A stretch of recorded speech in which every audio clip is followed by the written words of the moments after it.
pain, or full screen. Well, I say every day it's a getting closer to taking a bath with my fucking toaster.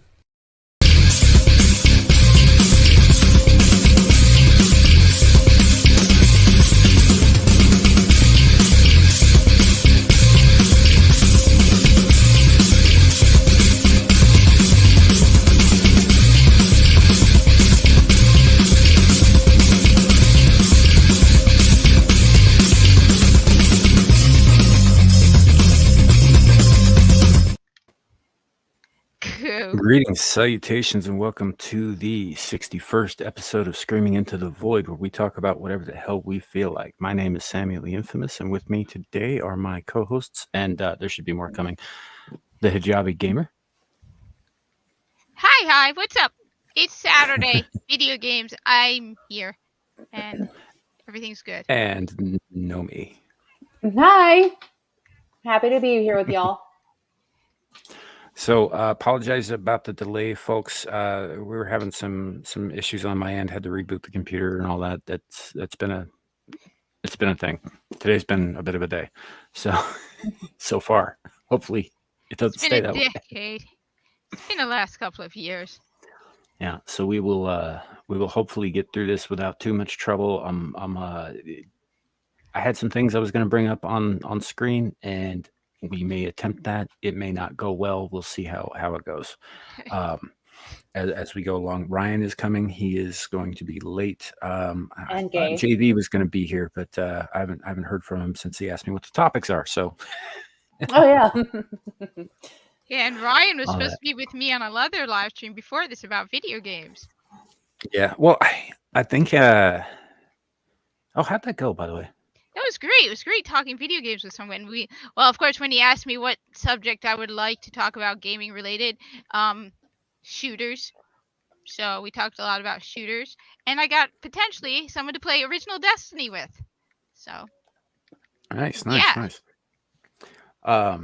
So yeah, we will soldier on without them until they arrive. If they arrive, Ryan should be here. At least last I heard from him, which was about 20 minutes ago, said he'd be about 20 minutes late. So, and as far as JV goes, I don't know. This isn't really a pop culture topics, so he may show up, he may not. Who knows?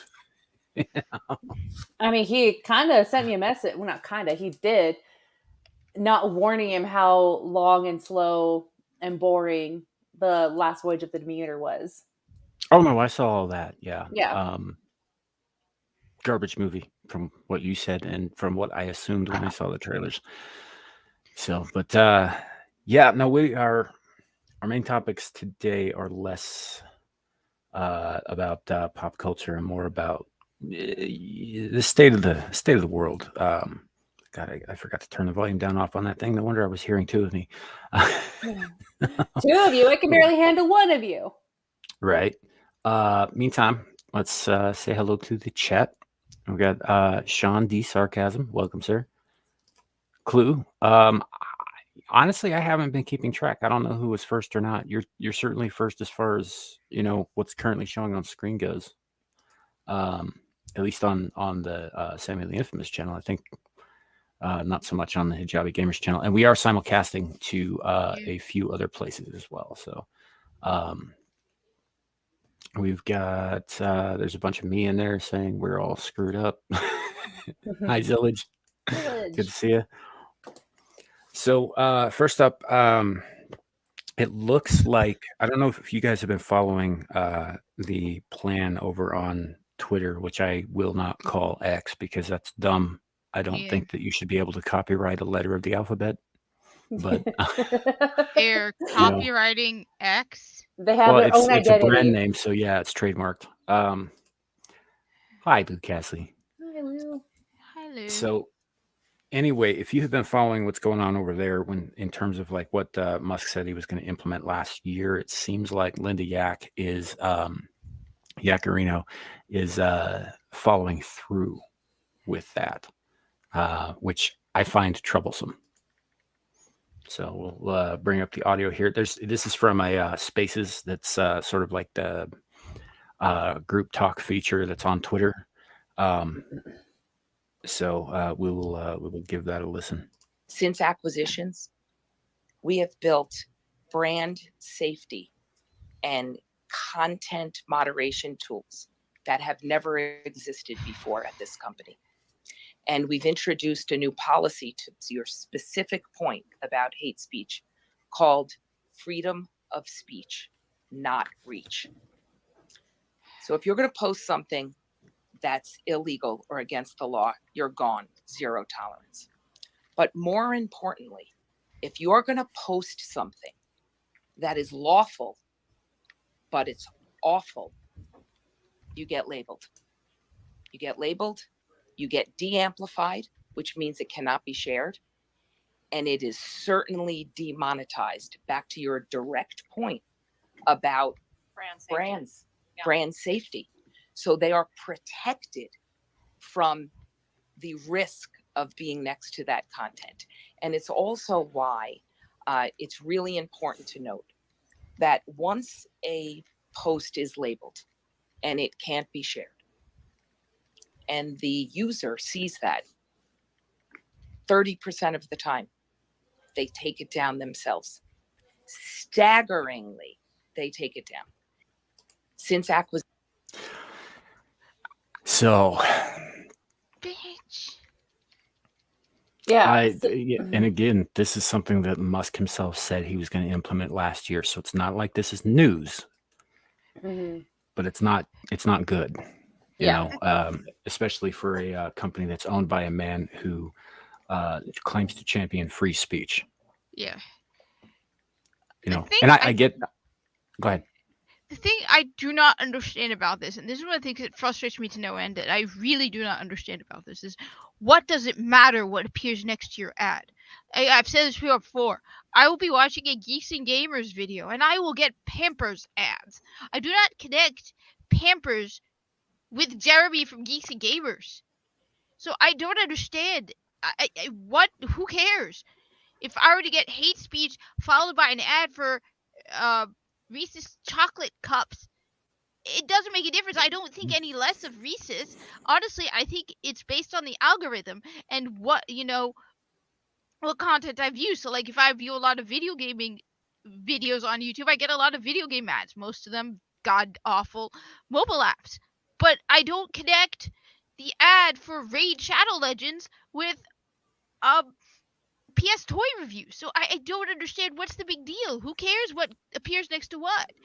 If I saw a picture of World War II dude next to Pampers, I'm not going to be like, oh yeah, I'm never going to buy those Pampers because they support World War II dude. Well, you know how this works, right? With the DEI initiatives with companies like BlackRock and such, they pour millions of dollars of funding, billions even, into various companies and political organizations and politicians, and the return for that is that you say what they want and how they want it said. This isn't about like advertising. It's never been about advertising. But these companies that want to spend they want their advertisements out there, they're answering to these BlackRock assholes, these other shadowy people who are telling them who and what they can say, because they will lose that funding if they don't. So anything that their ads get placed next to that doesn't fall in line with the expectations that are held of them by their funders is going to be a problem for them. And it all revolves around LGBTQ because everything is about LGBTQ at this point. It's not just about LGBTQ. It isn't, Kat, really. That's just a tool. The tool, the goal isn't turn everybody gay. The goal is sit down, shut up, do as you're told, period. And turn everybody trans.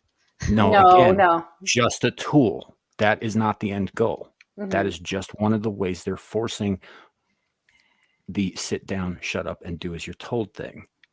We will give you what we get. You will take what we give you, and you will like it.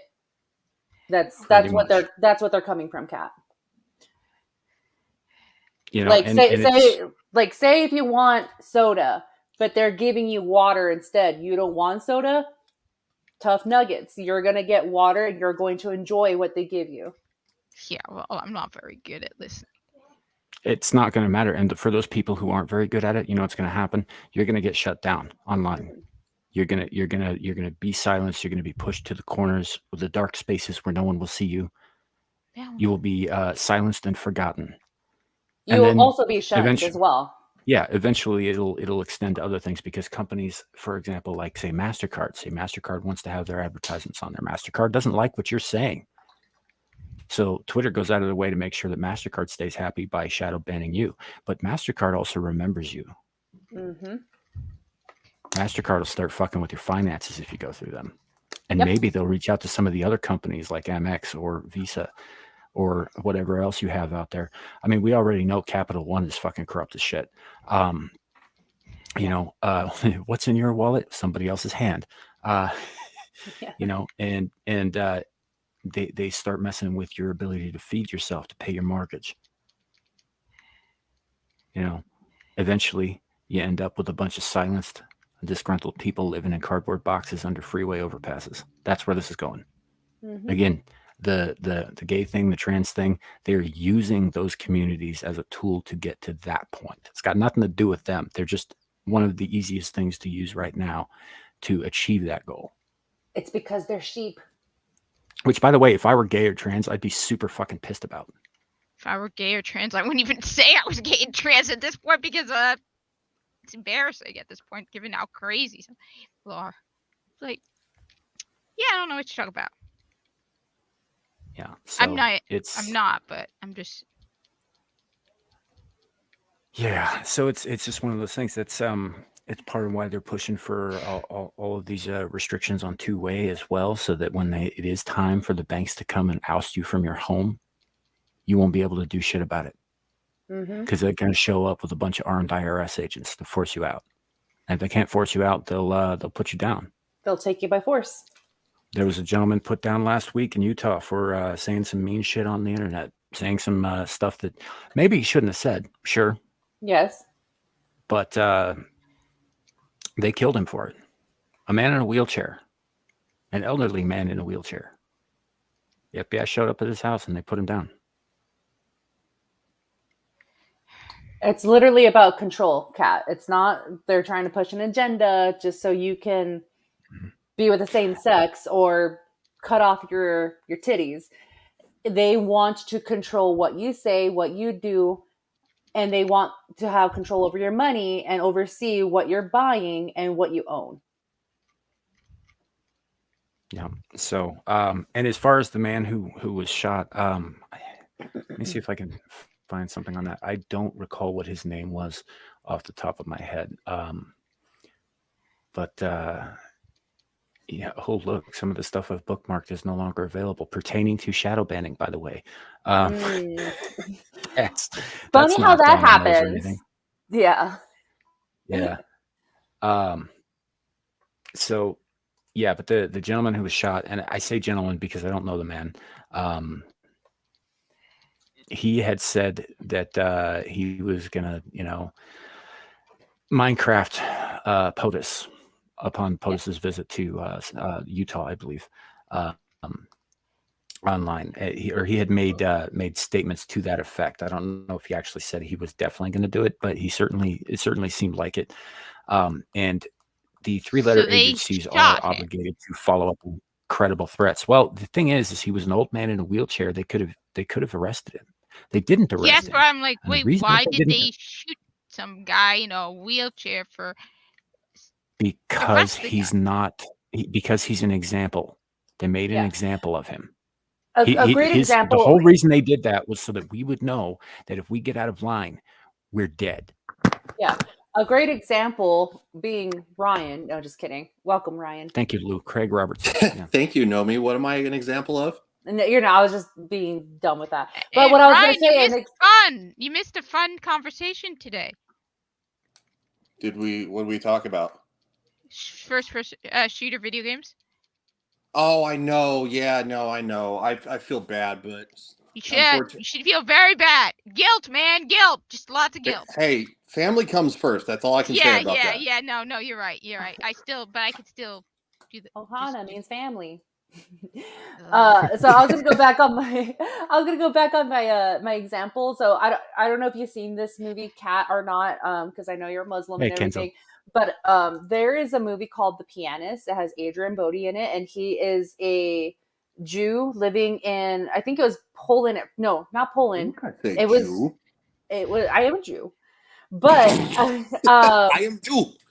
I just noticed I have a bruise on my arm. But anyway, Yeah, yeah. What's that from? I have no idea. Uh-huh. Oh no! Wait, let me tell you guys a scary story that happened before I start. Before I start the example of the movie, a fear came to life earlier today. What was that? I was taking a shower, and I turned around so I can reach for the body soap, and I fell down. I fell down in the tub. Jesus, I woman, you saw- have an accident waiting to happen. I saw You my know that- life flashback before my eyes. It was. Oh, yeah. I'm not making this up. This really did happen. I had to spend another like 15 minutes You- cleaning up the water because I also like shot out of the tub as well. Bernie, you do know that most accidents, most fatal accidents occur not just within 5 miles of the home, but actually within the home and specifically within the shower. Yes. Yes. I know. So I'm like, maybe that's where I got it from.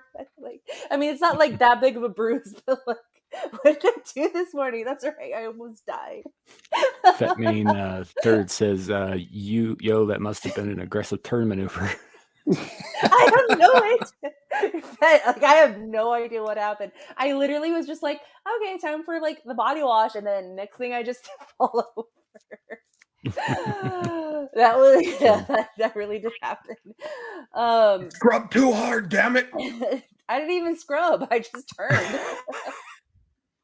You turned too hard, damn it. Yeah, I did turn too hard as a. That actually As a reminds hawk. me, What? I do have a scarier clip Okay. to show you guys. All right, this comes to us from King Frostmare on Twitter. Yeah, super fun. So this guy was driving around and he saw this thing on the side of the road. This will walk us through it. The following clip was recorded by the dashcam of Pedro, who was out this night to deliver some goods. His colleagues swear to have seen weird things on that particular stretch of road, and it would appear that Pedro himself could catch a glimpse of that.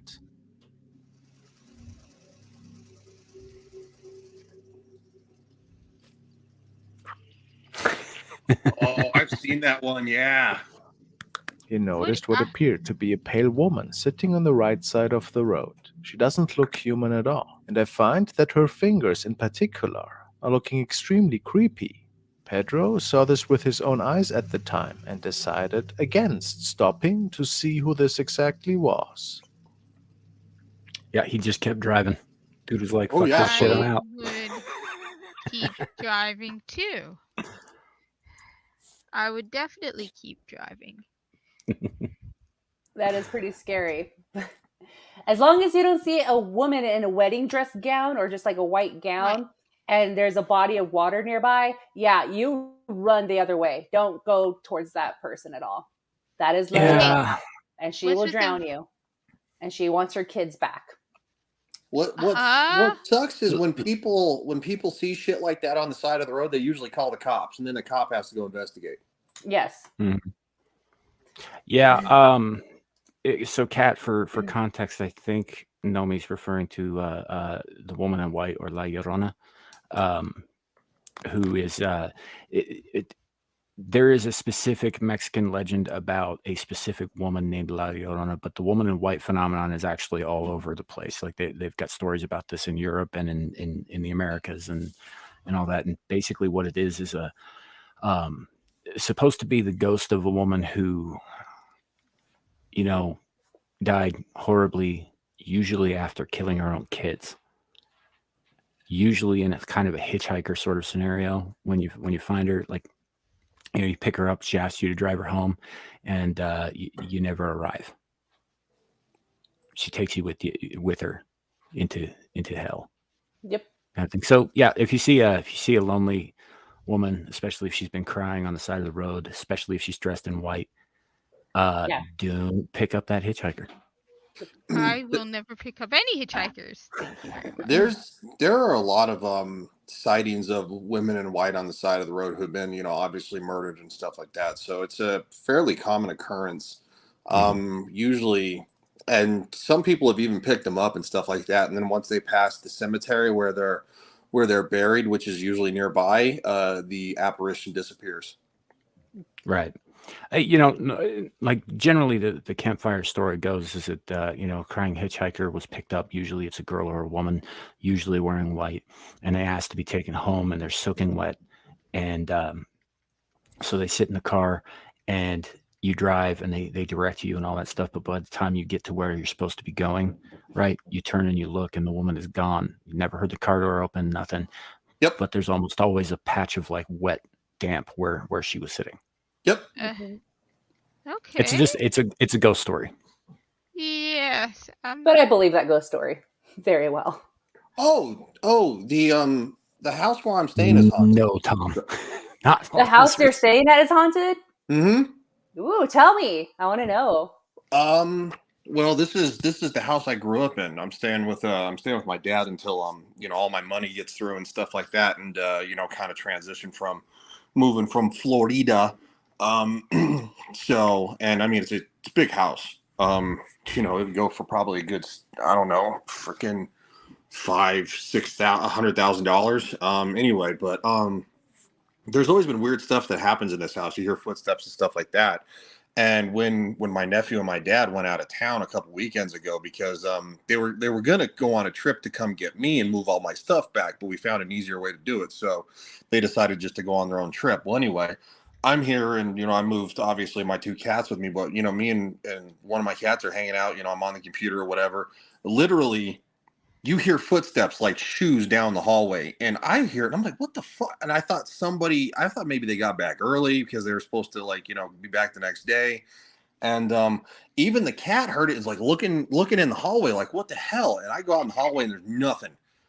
And then literally today we just came from obviously doing some family stuff, and literally got home, and the door to my dad's room was closed and the light was on. And I asked my nephew, I'm like, did you leave that open? And he's like, no. And my dad's like, I didn't do that either. And so weird shit happens in this house, and there's no explanation for it. Please leave a camera out, like little phenomenons like that happen, because I want to see that happen in real life. It's weird. This I could probably figure something out. Yeah, I mean, I could probably take my old phone and just like sit there, and I don't know how long it would record, but yeah, it's weird stuff happens in this house, and it has for years. When I was younger, and I used to sleep in the basement, and like the office is downstairs.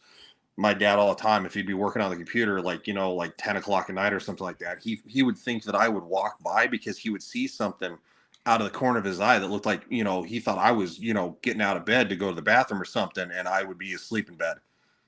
And there's like nothing there, and he was the only one up in the house. Oh my gosh. So That's so it's like cool. Not really. It's different. I mean, it's different.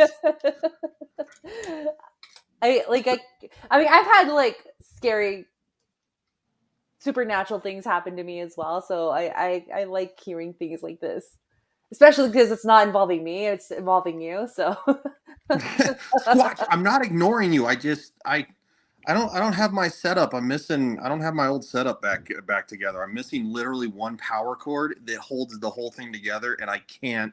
So I have no camera, and I have no professional microphone hooked up. It sucks. Dude, just go down to Circuit City and pick one up. We don't have a Circuit City. Yeah. Sorry, I forgot. They've been bankrupt and out of business for years. There's still a couple of Circuit Cities around, but I think it's like mostly online. Yeah, there aren't any in Colorado anymore. No. So, but yeah, just go. Like, did it get lost in the move or something? I think so, or maybe I accidentally packed that individual power cord somewhere else. I don't know, because it goes to it goes to a USB 3.0 hub, and it has like seven, has seven, individual hubs on it. And I know what so, it is. yeah, I plug literally my like all my shit. I plug in, the capture card. Then I have my camera plugged in, microphone, and like my external hard drive and all that stuff. And literally, because it's such a large hub, it needs a power cord. It's not like 3 or 4 little individual hubs. So I literally just ordered another one offline. It was like, I think the power cord was like $6, and it was just easier to buy the whole thing new. And now I have 2 if I need it. So in case the old one dies or something. Yeah. No, fair enough. It's always a good idea to have backup cables just in case, like, were any one of us, for example, to go to a con, but we were still planning to stream. And you always want to have backups just in case you misplace something or you forget something. Yes. It's always a good idea to have backups. And this is the first time I've kind of ran into that situation. So No worries. By the way, Ryan, did you happen to catch the Colorado meme that Kohai made of you? I think I posted it in the chat on Twitter, but the Colorado meme? Yeah. So you remember last week we were looking through all those AI images of the 50 states? Yeah. No, did you post it in the private chat? Yeah, I mean, in the Twitter chat? Yeah. No. But it's on screen now. Okay,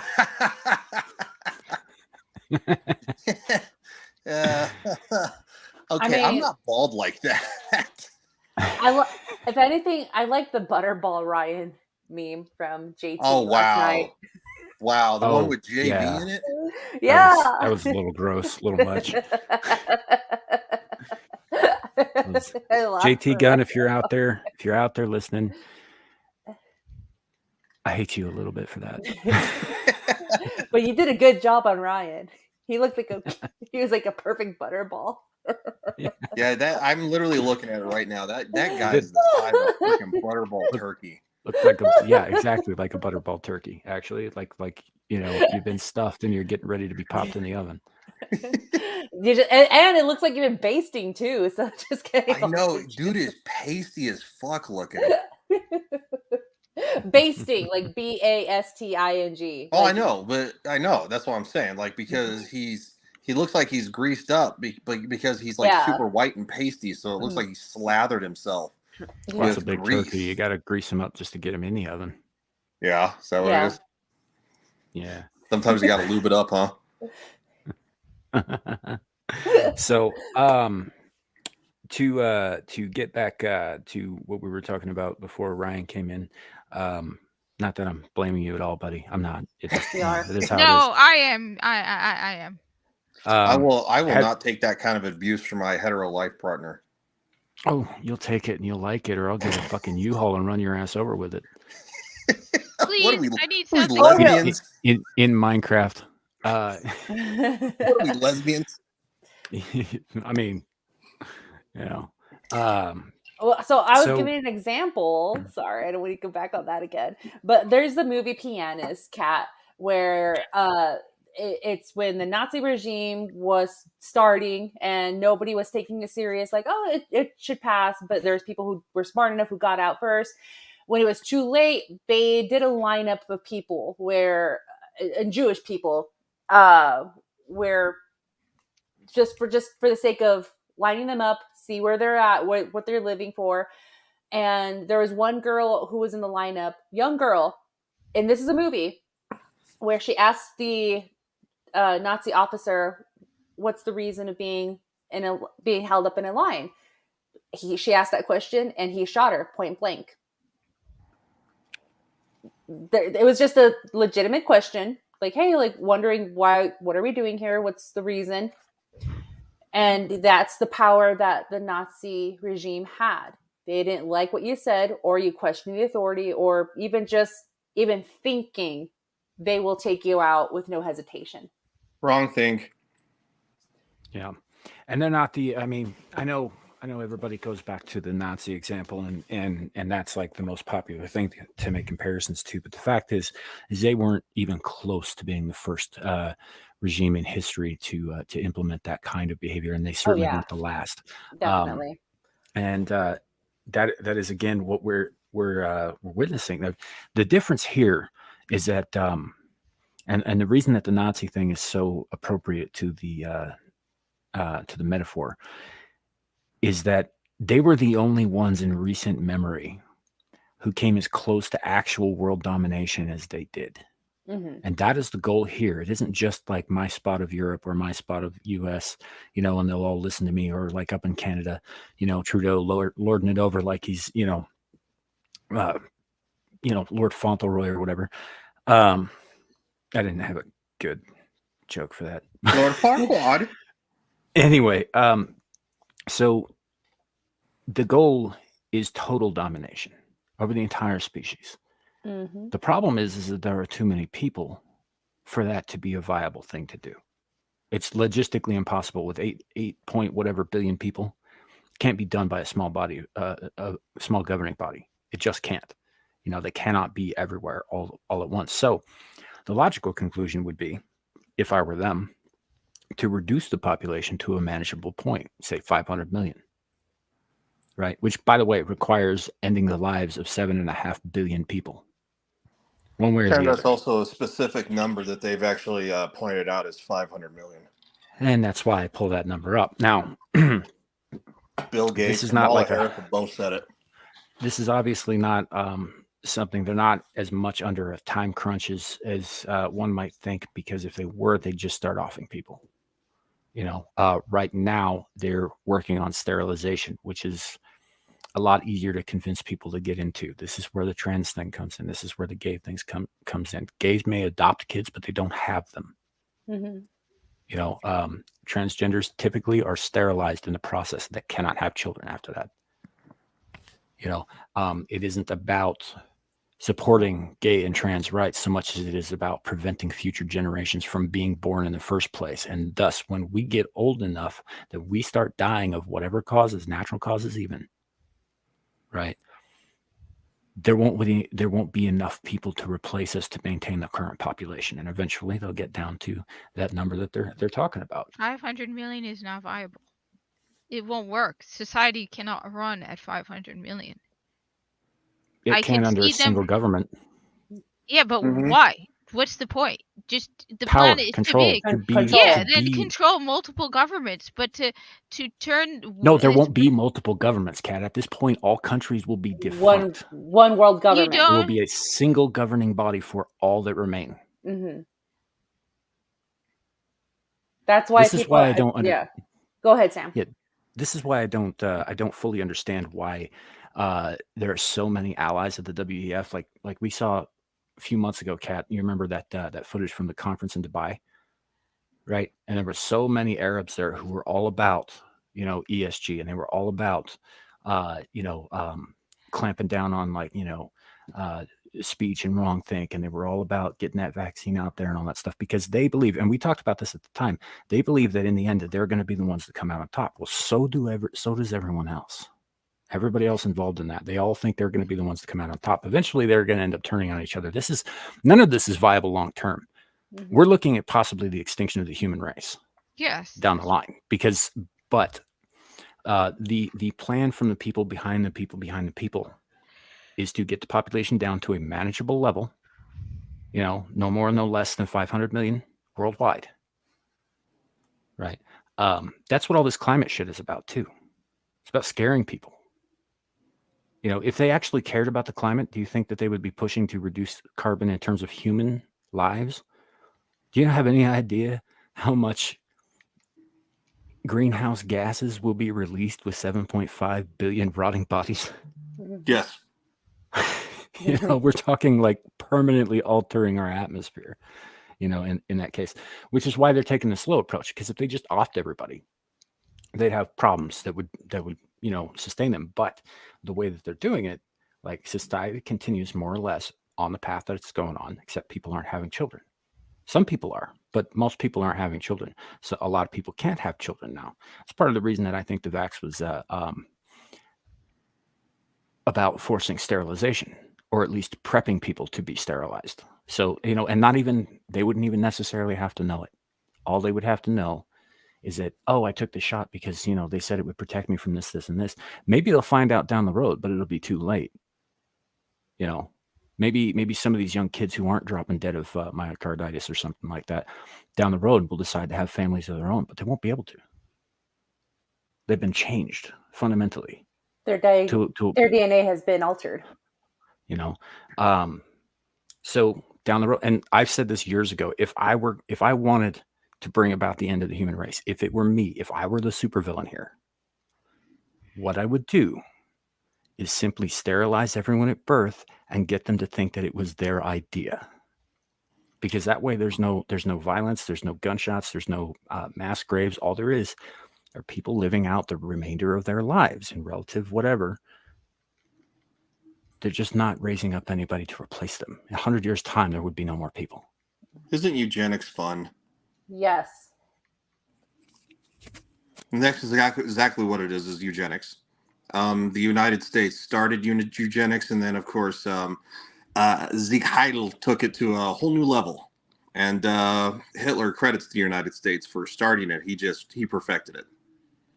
Mm-hmm. But again, that's, and all of this is leading back, like the part of the reason for the homogenization of everything. Like, everybody's, countries. There's a big problem in Europe right now, for example, with immigrants, refugees, and such not assimilating, which is not. Part of that is designed that way to destabilize the local governments, the local populations, the local civilizations. But part of it is also to get people used to the idea of basically living like chattel, regardless of what your background is. You all get crammed into the same fucking crates. Or train cars. Mm-hmm. Train cars are really popular. Yeah.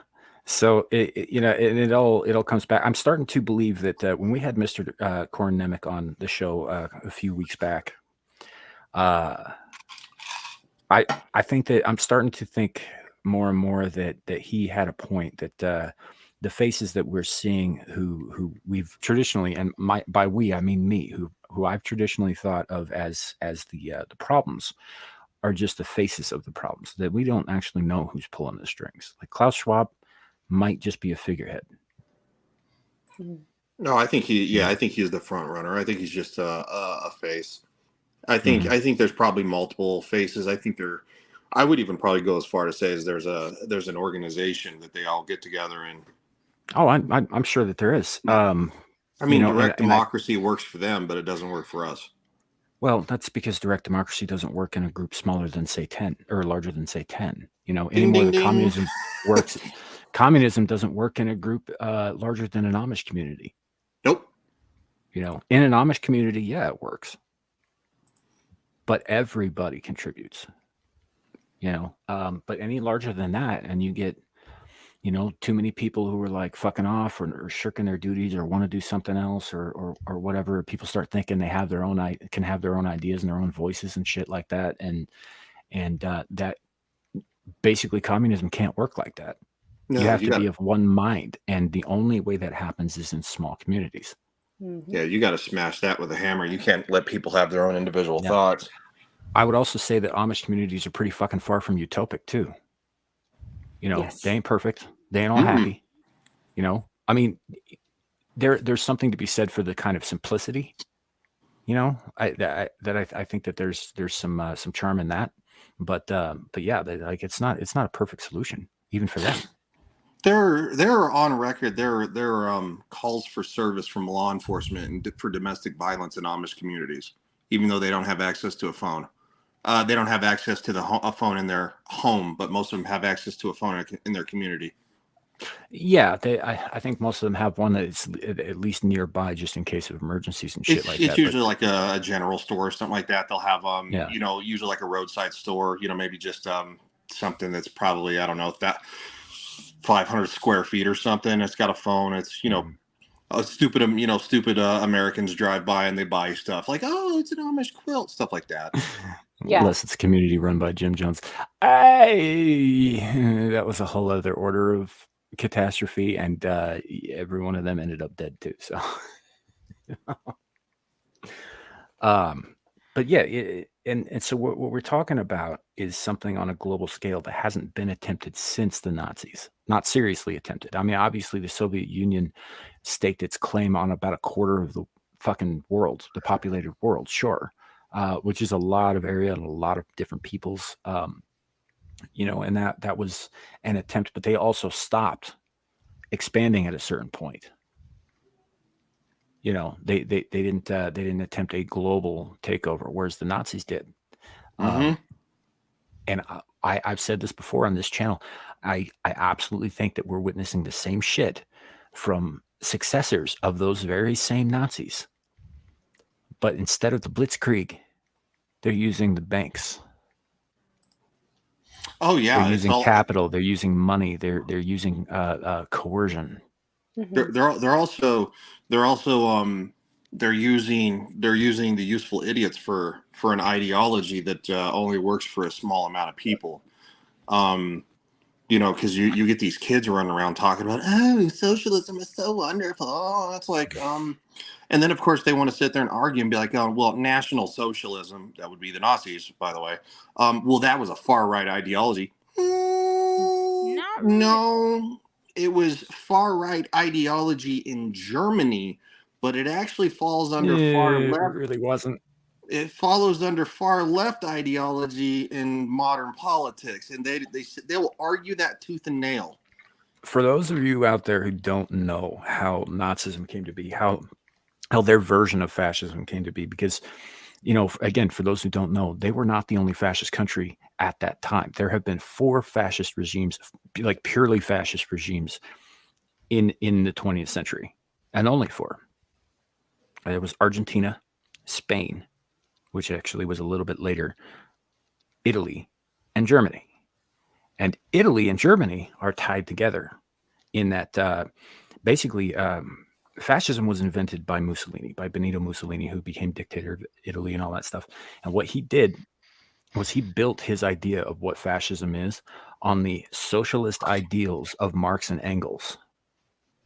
And he took it further. Now, Hitler saw what Mussolini was doing. He's like, I like that. That's pretty good, but I don't think you're going far enough. Mm-hmm. And he took it even further. Eventually, even though they were allies during the war, Hitler had plans to turn on Mussolini. It was public knowledge that the two of them couldn't fucking stand each other.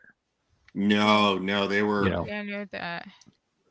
Because well, even in the fact too, technically Mussolini was neutral, and if you could see me, you would see the quotations.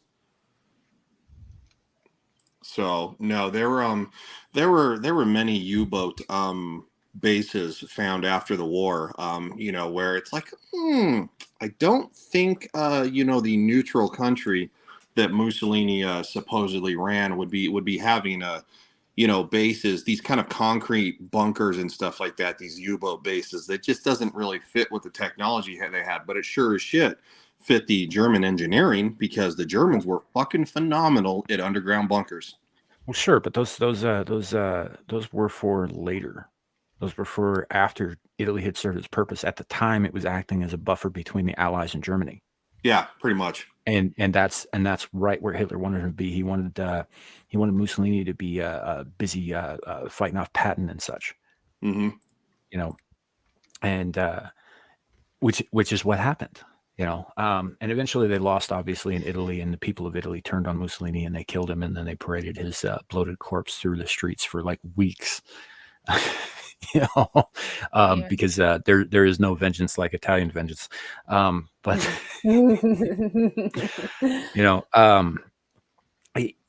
but it all stems back from Marx and Engels, his friend Engels. And they came up with the whole idea, and Marx wrote the Communist Manifesto, a good portion of which, by the way, those ideas didn't come from him. They came from Engels. And Marx was a layabout who couch surfed at Engels' place and lived off Engels' parents' money. Right? Which should tell you something about the nature of communists, by the way.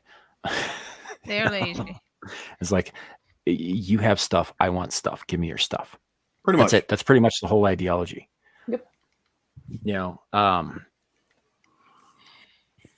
So yeah, it just, the whole thing stems from that sort of thing. But so Hitler gets a hold of the idea, and he's not the only one. Like his cabinet had a lot to do with this too, and there was a lot of refinement that he wasn't very hands on with. But the kind of fanaticism that he had, this was all born out of leftist ideology. All of it, the reason that it's generally referred to as right is because usually with that kind of leftist ideology, there is less focus on the nationalism part of it.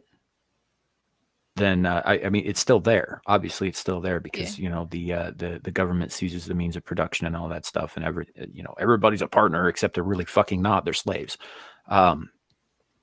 With fascism, they allowed corporations to retain a bit of independence as long as they were profiting for the state.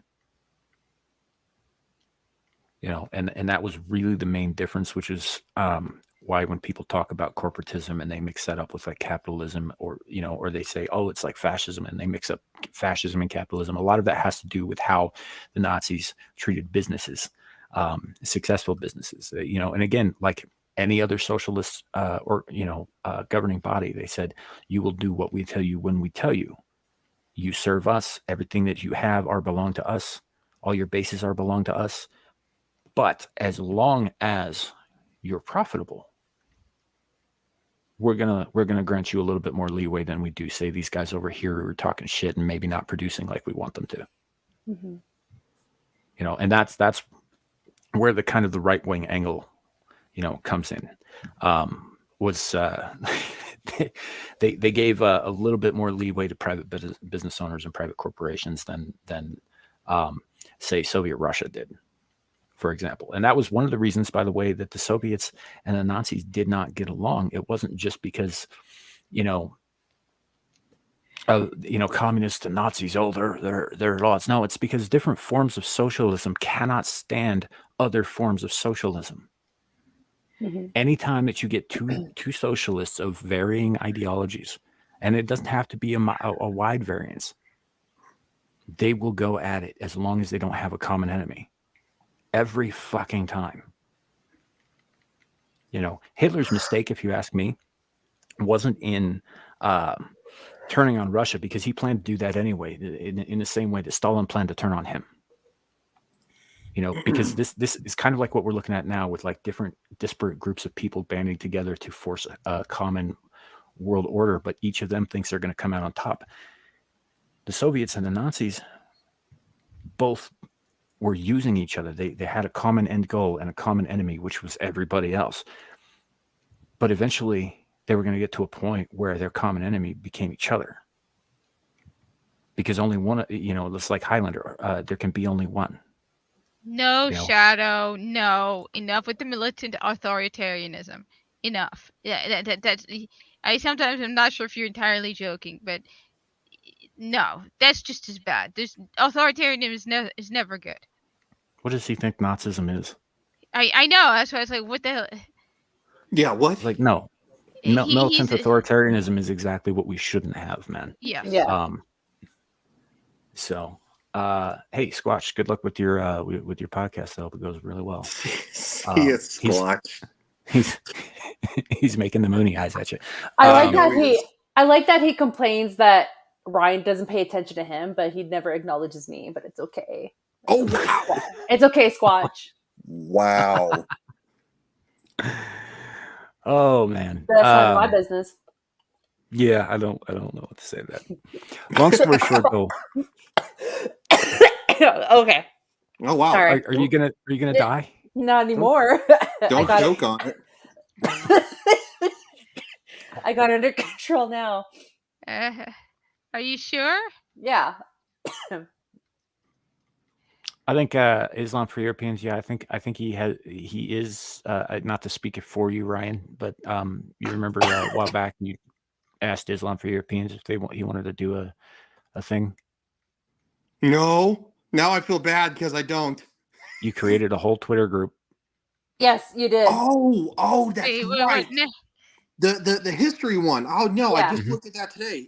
Yeah, we'll have to set that up sometime soon. Actually, I was kind of wanting to poke around and do kind of like a little watch party with the show Hunting Hitler, because they go throughout history and they actually kind of prove that a lot of the high ranking Nazis, they show how they escaped, and Is it's that the one nuts. is that the one that has Tim Kennedy in it? Yes, it's the one on History Channel. It's incredible. Yeah. It's. I remember watching it when it was premiered on History Channel. It's so hardcore, and Tim Kennedy is like a beast. I know, don't dude. know. He's The thing badass. The thing is, while the stuff he says about the others I can understand, Hitler's chances of escaping, every time he's like, Hitler could have been sitting here in this bunker, and it's like, but No, he escaped. He escaped. No, I watched like the first 3 or 4 seasons of this, and he never gives any evidence. He just keeps constantly going. I watched all 3 seasons. He escaped. I'm gonna tell you right now, he escaped. He could have been here. He could have been sitting in this bunker. It's like there's no proof at all that he was there. There's a shitload of proof. I'm gonna tell you right now. I've done a lot of. History is my subject. Like Real quick. I just say I would let it go, Kat. Yeah, no, because the show really struck me so ridiculously over the top. Sam, what were you gonna say? Speaking of historical context, anime manga fan 342 says also authoritarians usually have distastes for the social policies or modern leftists today claim to represent, like the homosexuals, ethnic, racial minorities, the disabled, etc. That is true, but only after they're in total control. Yep. Only after that. Before that, in order to encourage the breakdown of whatever regime it is that they're replacing, right? They will absolutely encourage, any kind of anything that would disrupt the norms, anything that would drive wedges between people, anything that would break down the existing status quo, because that allows them an opening to move in. After that, they clamp down hard on it. Witness the rise of Nazi Germany after the Weimar Republic. They allowed that to continue as long as it was useful. Mm-hmm. Encouraged it even. Meanwhile, they were sending out brown shirts and shit to beat the crap out of so-called degenerates, but that was more of a psyop than anything else. And eventually all those brown shirts that they used to do that were executed. But yes, so that is true to a degree, but as long as it's useful for them in the beginning, when they're just trying to establish a foothold, they'll encourage the shit out of anything that will divide people. So yeah, it's a lot of, there's a lot that goes into this. It's not a simple topic, obviously. And I think that we're witnessing it again. And I think that they're trying for control on a global scale, which has never been achieved and only been attempted a handful of times. Nazi Germany obviously being the most recent time. I would say to a certain extent, I know I said earlier that the Soviets stopped expanding, and they did, but that didn't stop them from like influencing other parts of the world, like Cuba, for example. So they did exert influences, and so to a certain extent, there was a bit more of an attempt to take over politically by the Soviet Union after World War II. But I'd say that the Roman Empire, the Persian Empire, Alexander the Great, were probably the most well-remembered attempts to achieve the same thing. And all of them had one thing in common, with the exception of the Persians. That whole thing got a little wacko and weird and out there. Was that you came in, you put down dissenters right away to send a message to everybody else. And then you moved on to the next town. In the difference that we're seeing today is that not only with the advent of technology, but how very connected and much smaller our world has gotten because of that. Propaganda is so much easier to spread at such a wider, to a much wider audience in a much shorter period of time, which is kind of simplifying things. That's why all throughout the West, and by the West, I mean the United States, England, most of Europe, Australia, Canada, especially Canada. Canada's fallen. All of the same ideologies are hitting all of these same places at the same time. And what's funny is that the people there who disagree with it are always blaming another location for it. Like Europeans blame the Americans for it. Americans blame, Canadians and Europeans for it, and so on and so forth. But I don't think that's the case. I think this shit cropped up in all of those places nearly simultaneously. I think it was a concerted effort. Destabilize the West, destabilize capitalism, destabilize ideas of liberty. Well, because liberty, freedom, and capitalism has lifted more people out of poverty than anything in history. So of course it's the bad guy. They don't want that. Kat, Nomi, are you guys bored? No, we're Kat, I not. think you're bored. I'm either trying to think of alternatives, or I'm tired of the whole thing, because we keep going on about, oh, it's like, so what's the point? Like, I'm we also just writing keep down about, notes. we keep talking about these same problems over and over again, and it's like, so it's just, on top of that, I'm trying to think of alternatives, because depopulating the population to 500 million, I'm sorry, that is just dumb beyond words. That doesn't make sense. I can understand complete control, but you don't need to kill 8.5 billion people. On top of that, I'm trying to think of like alternative devil's advocate, like maybe we're overthinking it. So, for example, the trans stuff, right? Well, we have been misdiagnosing and overdiagnosing children for a very long time now. We overdiagnosed them with ADHD.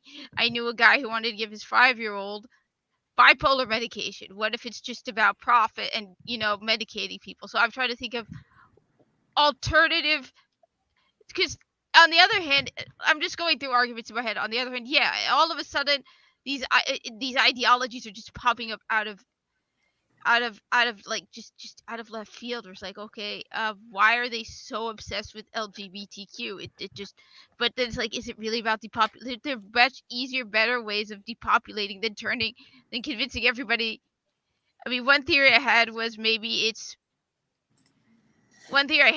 that this is the American Civil War is going to end up being the American flag on one side and the pride flag on the other, and they know right now that they would lose. So what do? You indoctrinate all these kids who are going to be stuck now in these positions of, well, I mean, even if you don't want to be, you're stuck taking these drugs now for the rest of your life. So you're going to be, you're part of the LGBT whether you want to or not. So I don't know. I'm just going through various things in my head on, it's like, this just seems too blunt and too simple. Or the fact that, what about the idea that sexual promiscuity precedes the downfall of an empire? What leads to that? Like, why we're not the first empire, so to speak, that dealt with ridiculous levels of sexual promiscuity. What if it's these just are sexually perverse people who want to go after kids? I mean, I think we're seeing a rise in that sort of thing lately. I think it's being encouraged, and I agree that this sort of behavior does usually precede the fall of an empire. And if we're just talking about the United States alone, that's exactly what's happening here. We're also, and they know this, one of the only populations who would fight back. Tooth and nail. So they wear us down. This is why it's not like a sudden thing. They wear us down little by little by little by little until we feel hopeless. I do, Kat. No, you want to know why? Because if you force LGBTQ on some of the Middle Eastern countries, do you really think they're going to go and say, yes, I fully embrace the gay? No. Do you still have... There's some countries that are still fiercely Muslim who are going to be like, yeah, at least right now, and for at least for the foreseeable future, are going to be like, no, not happening. Even if their leadership, supposedly, with the WEF, or like, when it comes down to it, they're probably smiling and nodding in these meetings, but they aren't dumb enough to be like, all right, we want the gayness in Egypt. Egyptians You're missing the point, though. That's not the tactic. That's not the tactic they're going to use there. You also notice that they are not focusing on Islamic countries at the moment either. Yeah. That is not the focus. That isn't to say it ain't coming for them, but right now they know that that's an uphill battle that they will not win at this time, especially if the West backs the Islamic countries on this. So they got to break down the ones who would back them first. Once they've got control over that, then they'll turn on the Islamic countries, and if the Islamic countries will not comply, they will be destroyed. And unfortunately, the Islamic countries are not going to put up this. They're not going to put up anywhere near the kind of fight that the Americans will, because our whole country is based off of freedom and liberty and the U.S. Constitution and the Bill of Rights. No. Also, Again, the thing is, you're free. How many Muslim countries have had very extreme religious revolutions? All right. Unless they approach it from an entirely different angle, there are Muslim countries that are not going to, that will fight for their religion. That's the thing. I mean, look, with all that was going on in Iran with the women and all that. How many people were like, yeah, we support? No, most of them are just. That's the thing.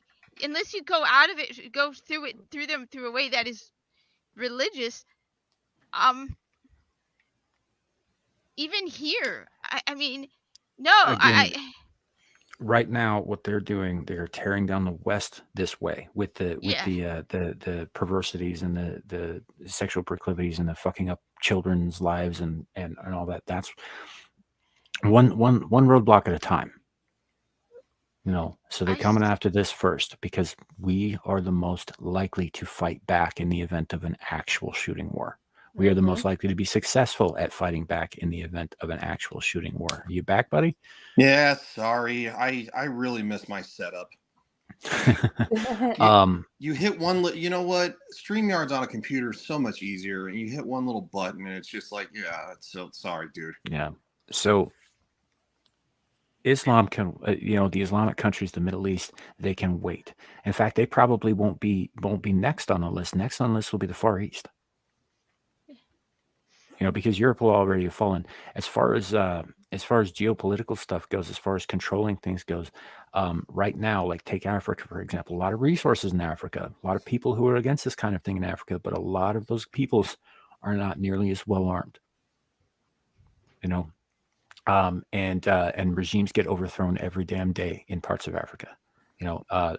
Coupled with the fact that the Russians and particularly the Chinese and the U.S.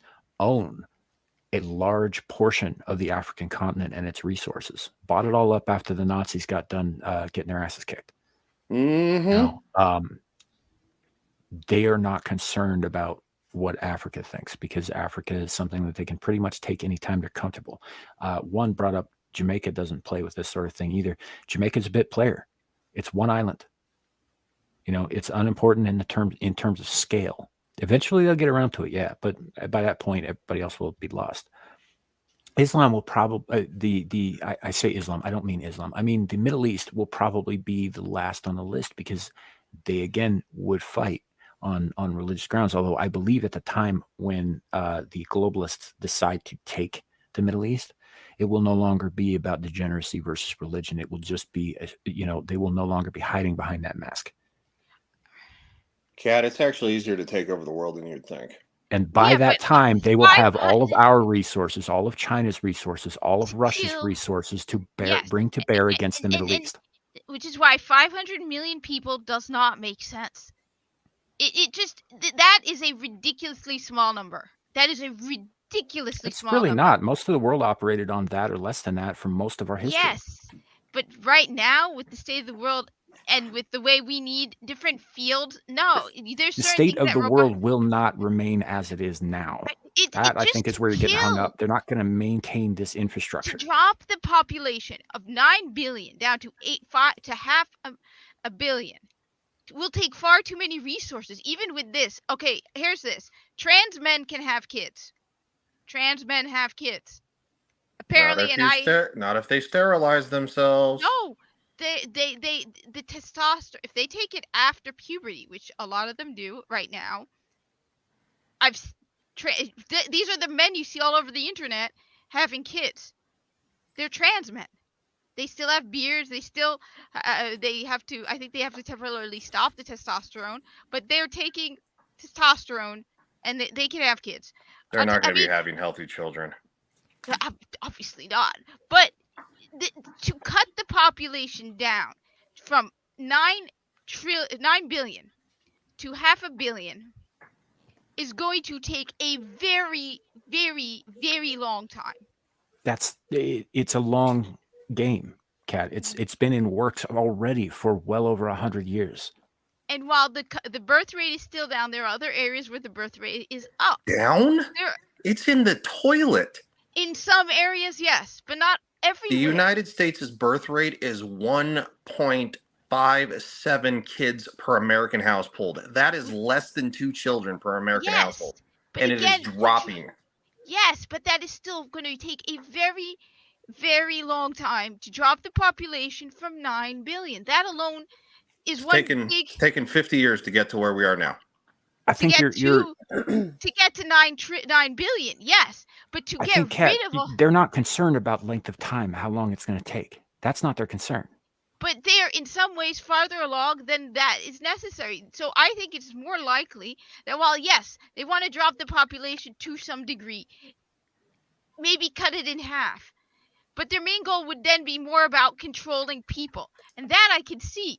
I can see with the communism becoming more and more popular in America and people talking highly of communism. I could see this being a communist takeover. I see this as about control. But wiping out the population, I don't see it. I think they are I don't see. I mean, there is an odd obsession with LGBT. There's a ridiculously odd obsession Yes, with because it. they take themselves out.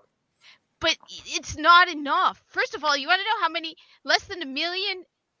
When it comes down to it, while it is a surprisingly large number and a dangerous number that are coming out as trans, it's still a very small percentage of people. Okay. It's a ridiculously small percentage. Kat, please don't take this the wrong way, but do you know what eugenics is? Yes, but it has to be more effective than this.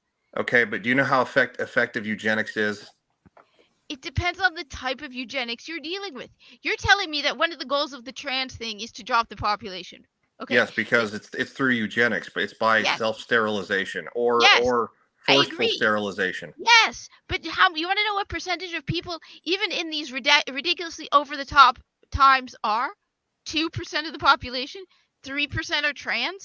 Actual trans, not the non-binary shit, which they don't sterilize themselves. No, we're talking to people who are actually taking hormones and drugs. 27% of children under the of individuals under the age of 25 identify as LGBTQ+. Yes, but that does not mean they're sterilizing 27%. Yes, but again, you are saying that they are sterilizing themselves. I am telling you, of those 27%, the number that are sterile is very, very small. Because first of all, the vast majority of the people I see online who call themselves trans are non-binary people. And that's not trans. Those people aren't sterile. They're just people who want to join the hype and the trend of being trans. Then they're not trans, period. Yeah, but when you say they identify as LGBT, right? So you're going up to someone who's 27% under 25 identify as LGBT. They say they identify as LGBT. You go up to non-binary land whale mom number 5. She'll tell you, I'm part of the trans community. Tri-gender crazy woman has lipstick in the color of the trans flag. She's just probably a straight woman who wants to be part of the LGBT club. She's not sterile. These things are not practical. Using LGBT to sterilize and drop the population, it's more likely you're having more effect sterilizing straight families that have one child. Again, Kat, it's not an immediate thing. This is a problem with your argument, is that you're assuming that it's got to be immediate. I get it. I'm not saying, but you are saying this is something that will take decades. I'm saying that it'll take 100 years or more. But on the other hand, you have a complete control over the government, and they are trying to go for a complete totalitarian control. So the government control is going too fast, whereas the sterilization is taking far too long. I don't know. The Nazis You're also assuming that once they have complete governmental control, they won't accelerate their plans. And the thing is also how long does complete governmental control last? Even China has had to loosen some of its control. And how long has China been a communist nation? So the China complete fucked up, and they're not only did Yes. that one child policy really screw them over, which by the way, yes, is affecting their population massively. Secondly, Yes. their economy is collapsing because guess what, folks? Communism doesn't fucking work. No, and that's why I'm saying even totalitarianism and fascism in the long run doesn't work. So the government will collapse long before the population control happens. Think about it. How many I didn't say that this was going to work out for them in the end, Kat. Hold on. I did No. not say that this was going to work out for them in the end. I said this was their fucking plan. One way or the other, we're all fucked if they keep going down this road, if we keep letting them go down this road. And that's what we do Because every if it other falls week. apart, We talk guess about what? this. It's Mad Max world, and we're all fucked. And every other week we talk about this and we're like, oh, we're all fucked. We're all totalitarian and nothing is done about it. Okay, What's so the what would point? your solution be I mean, I'm just to the saying, problem? Because this is happening, Kat. It's happening. and We're it's not going to witnessing it work. happening. At the end of the day, it's I know not somebody going to who had a work. final solution. So is it a wait and see kind of thing? Is that what we're getting with? No, I'm just saying that this doesn't make sense at all. This absolutely, there has to be something else going on here. But to tell me that the transgenderism thing is about population control, no, I'm more likely It to absolutely believe. is. It's not just about population control in terms of birthing kids, Kat. It's about controlling the population's mind. That I could believe, but telling me it's about sterilizing and dropping the It population. absolutely is. No, Yeah, it isn't. They're That talking doesn't people make into any not sense at listen. all. Listen to me for a second. They are talking people into sterilizing themselves, Kat. Yes, People and it young is men a are cutting their tiny junks off. Hold on, I'm not done. Kat, you need to let Samuel speak. We've Okay, given. but- We don't. You. We.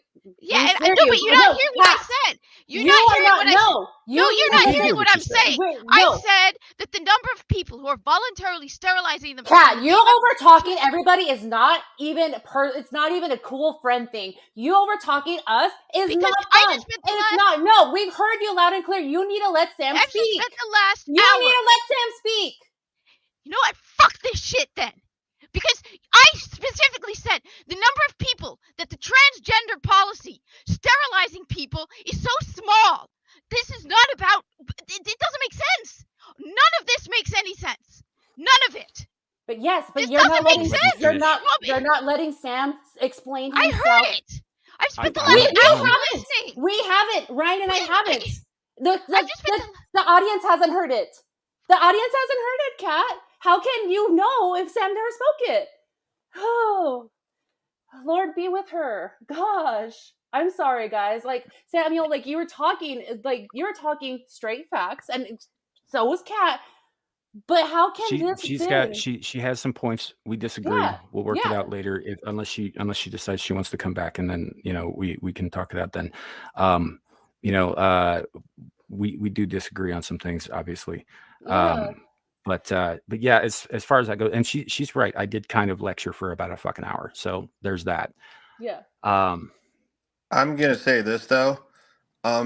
Her opinion doesn't overrule the statistics, and that's my problem. She's letting her emotions get the better of her, and so she's over talking people because she's emotional about it. Well, Yes. if I'm honest, I kind of let it get away from me a little too there.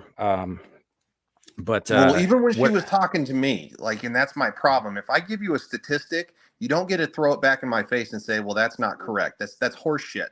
Yes. That's what far left weirdos do. Yeah. Yeah. So no, if she needs to take a break, that's fine, because these are serious topics. But she doesn't need to be yelling at people. That's not cool. She doesn't need to come off as dogmatic. We're all friends. I agree. I Yes. do. I agree. And as this is not the first time Kat and I have had an argument. We will get past this. And all that. That's fine. What I was attempting to say was that it isn't just about that, but yes, there are kids having their junk cut off. There are kids being sterilized. This does happen. This is happening. It's obviously not every single one of them. She's right about that. She's right about some of the statistics, but it's also not short term. The more people are normalized to this stuff, the more people are accepting of this kind of thing in our society, the more it will happen, and the faster it will happen, and the more it goes on and on. We're also talking about a bunch of young people who can't stand each other right now, all over the manosphere and the feminist sphere right now. Yeah. Men and women cannot stand each other, and guess what happens when men and women can't stand each other? They're not having kids. Yep. People are being scared by the climate thing, like, oh my God, if we add more people to the world, it's going to bring about disaster, in the climate and all that stuff. So they're not having kids. Yeah. It's not any one thing. It's a number of things all leading to the same end, incrementally, to get us used to the idea. And eventually, they're going to be like, oh yeah, no, this is where we're going. And you all signed up for this. You knew what we were doing. Yeah. You agreed to this, and now it's too late. And if you back out, we'll just put 2 in the back of your head and drop you in a mass grave. So here are the factual numbers done by a survey reported by the New York Times and the NIH, which is obviously a government organization. According to a study that analyzed government health surveys conducted from 2017 to 2020, an estimated 1.4% of 13 to 17-year-olds and 1.3% of 18 to 24-year-olds were transgender, compared with about 0.5% of all adults. Another study, which utilized data from the CDC's behavioral risk factor surveillance system in 19 states, estimated that 0.56% of U.S. adults, 560 per 100,000, identify as transgender. Those are actual studies done by our government. And how long has this transgender thing been around? Not that long. Past 4 or 5 years. Not that long, considering it's Yeah. already over 1% of young 13 to 17-year-olds. Yeah. These are actual facts, and that's where I have an issue. And for one, don't argue with me when it comes to history. You're gonna lose. And that really that's why I had to mute, because I was getting irritated. Yeah. Don't tell me that I'm wrong when it comes to history, because I do a lot of studying of history. In terms of an easy way to literally control a population. Why do you think the United States did it to black people in the frickin', in the 20s? That's kind of my point, is that it also is never, like, bold in your face, we're going to get this done right now. That's not how it works. You got to start slow, and you got to keep it slow. It's the frog in the boiling pot. Mhm. There's, like, by the time it realizes it's being cooked alive, it's too fucking late. Yeah. And Kat's right about another thing. If you're out there listening, Kat, you're absolutely right. I don't have solutions for this. I don't have solutions for this that I can publicly say on YouTube. Let me put it that way. There are solutions. Most of them involve Minecraft. She's right. We do talk about this stuff, and I do focus on it because I am concerned about the world that I'm leaving my children and their children. Because unlike a lot of these people who are getting sterilized or deciding not to have kids or, what have you, I do have children, biological children. They're mine, and inshallah, one day, maybe they'll have children of their own. But would it be worth it being born into that kind of world? We're talking down the line. And as far as like the end game, the end goal here, it's not, obviously it's a long-term thing. Kat and I will not be around to see the end of this. None of us even will. even if Yeah, even none- if it doesn't get to a point where we get, like, offed by the government, like that poor dude in Utah, Mhm. and we live out the rest of our lives, we will not see the end game of this. Neither will the people who are currently running the show on the other side. Yeah. Unless the whole transhumanism thing takes off and they end up becoming immortal cyborgs, I guess. But this is not a right now kind of thing, and I agree that it doesn't make sense from Kat's perspective. I understand that it absolutely doesn't make sense from a person's perspective on the outside looking in, seeing the things that are happening, but not quite understanding why. I understand that. The only reason that it makes sense to me is because when I was younger, I was a very dark young man who may or may not have spent a lot of time on my own dreaming up scenarios like this and how it could be accomplished. And lo and behold, years later, when I'd left all of that shit and all of that dark thought behind me, I am witnessing it happen. Mhm. So The mind can be a scary place. Yeah. So I mean, I get what Kat's saying, and to on certain levels, I actually agree with her on that stuff. But No, I think we and gotta she had good points, but she has no right to talk to both of you guys to demean you and to ridicule your education. Just I love the girl, but she doesn't have to have the final say, and hers is the right way only when we can have open discussions like this where Ryan, yeah, I do believe you're a good historian. Samuel, you've done your research on multiple things where we see it being taken place right now. Yes, what Kat is saying is true, but it comes to a point where, like, okay, like you're overstepping your boundary as a friend, and you know you need to just take a chill pill. Like, I got heated because you're my friend too, and we're not getting anywhere with the yelling of seeing who can scream the loudest because they're right. Well, There's no solution to that. I can honestly say too that I get the visceral reaction to it, you know, because it's horrifying. It You is. know, even if it made sense, and a lot of it, she's right, doesn't make sense from a local boy's perspective. It doesn't. It's like why would there's a lot of effort to get to a goal that I don't fully understand. I get that, and it does evoke an emotional response. It should, honestly. It should evoke an emotional response. Like, obviously, I think that we need to be able to rein in our emotions to use them to light a fire under our asses. But you should feel that something's wrong. You should feel that this ain't right. You should have that kind of reaction that Kat had. If you don't, then I'd question your loyalties first of all, and failing that, I'd question whether or not you had a soul. But you're right. Like, ignite the people to like revolt against the government or those who are trying to control you. But I see that you're igniting the wrong thing, where you're burning the bridges with people that you need to stand next to, versus going up against the people who are not for you. Right. Well, and again, it's just an argument. Like Clue says, I don't think she was demeaning. I don't personally think that either. Myself, I think we just had a spat, and it was unfortunate enough to be like, out here where the whole world can see. But we will. I will be getting a hold of her after the show. She also has the link and is an admin on the StreamYards and all that stuff. She can come back in anytime she wants, if she so chooses. So. Well, if she's listening, I do know that the stream she was on earlier, unfortunately, I couldn't make it. Some stuff came up. Obviously, that's why I was late here. But Brobafett, aka also known as Nerdy Neo, on his YouTube channel, had a great discussion talking to her about video games. He was really thrilled about that. So yeah, that was awesome because, and look, nobody's gonna, none of us hold anything against anybody here. Like we've all had issues, and we've all had probably vehement disagreements. So look, friends fight. Yeah, they do. Some friends punch each other in the face and then they get a beer afterwards. And I've done that before. I believe you. But I would never punch Kat in the face.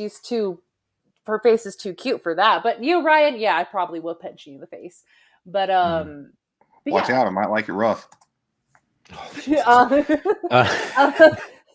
I don't like this. I don't want to talk about this anymore. Yeah, if Kat's listening, I am sorry that I raised my voice at you. Like, it's not personal.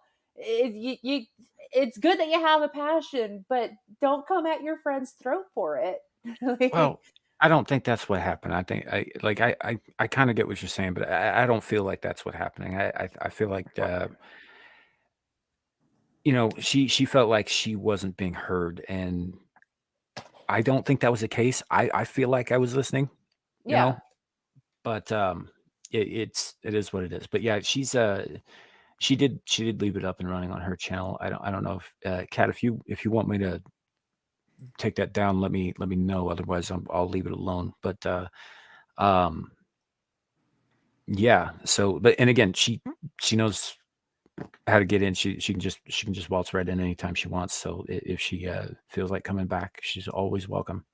Which you know that cat. So really, Masterverse Theater. I know Ryan is a very attractive female, so I know. yeah. I'm pretty. You haven't seen him with the zipper wig on. Wait, what? You know that pink wig that you have sometimes in your avatar. Oh, hold on. Let me see if I can find. Let me try to change that. There you go. Oh, didn't do it, you piece of crap. Yeah. So it is what it is, and I understand these are heavy topics, and it is difficult sometimes to rehash stuff when there's no obvious, how do I put this, expressible solution. Yeah. There is an obvious solution. I'm just putting that out there right now. There is an absolute obvious solution, but I can't express it here. Not if I want to stay here. You know? There's also an obvious solution on the other side, and it was exercised about 70 years ago. It's called the final solution, and yes, that is ultimately the goal. Just a little bit different of a solution. Wow, why am I big? Because you're You're pretty. so pretty. That was really big, dude. Like holy shit. Yeah. So, to the chat, apologies that things got out of hand. On my behalf, it shouldn't have gotten that far, but it did. Y'all saw it. It's out there now. So I that's what it apologize is. as well for raising my voice, and yeah, by all means, but yeah, let me know if that was a little too hard to Kat. I just got frustrated as well. Like, okay, like we're not getting anywhere. I think by the time she left, most, like we were all in our feels and not so much in our thinking about what we were saying or how we were saying it. Yeah.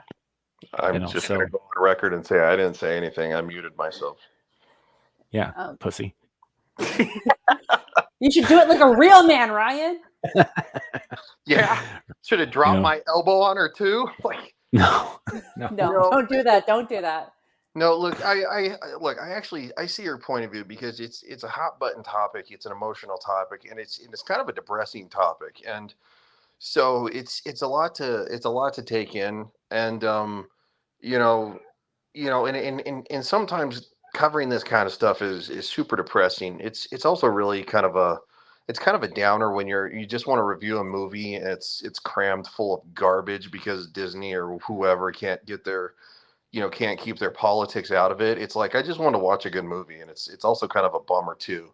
So I get it. We cover a lot of stuff that sucks, and sometimes it gets away from you sometimes. I think we've all had bad.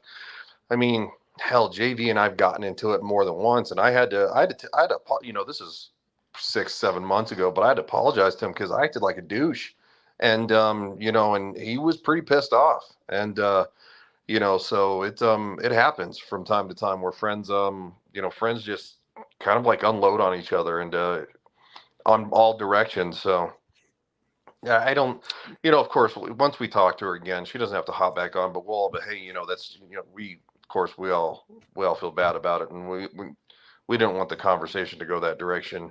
But I don't foresee this being the end of anybody's friendship.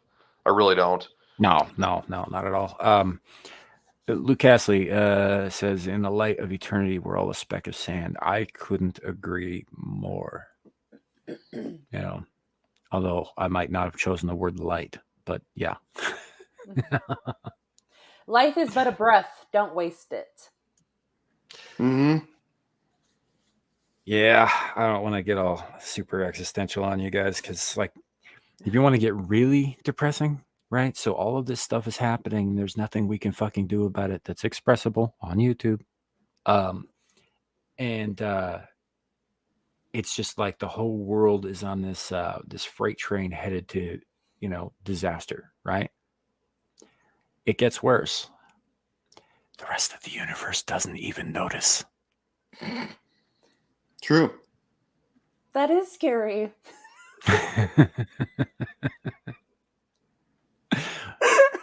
Welcome to Cosmic Horror, Nomi. That's wow. That actually like opened my eyes a lot. And now you know where my head's at pretty much all the time. Yeah. That's why I enjoy these conversations with you. Oh man, last night's conversation was nuts. About Everything, like the fact that Tom's stream got limited was crazy.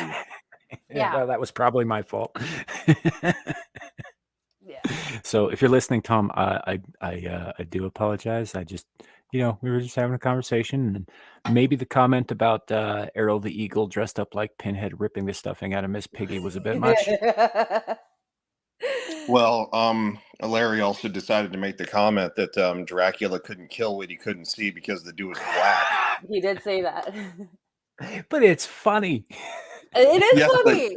It's really funny, but I don't know if YouTube thinks it is. It's like, wait, how are you going to cancel a black guy if he's like talking about his own culture? I did also call Larry my only black friend. Or it could have been, JT Gunn with that clip of the girl coming and making those faces and talking about oh yeah, those splooge. Yeah. That's I think that's what Shadow was thinking, was that it was the whatever podcast clip that I think it probably was. Yeah. Yeah, and he may be right about that. I don't know who watches that shit. It's just, I mean, I can only handle like 10 minutes and I'm out. Oh, so a while back, chat.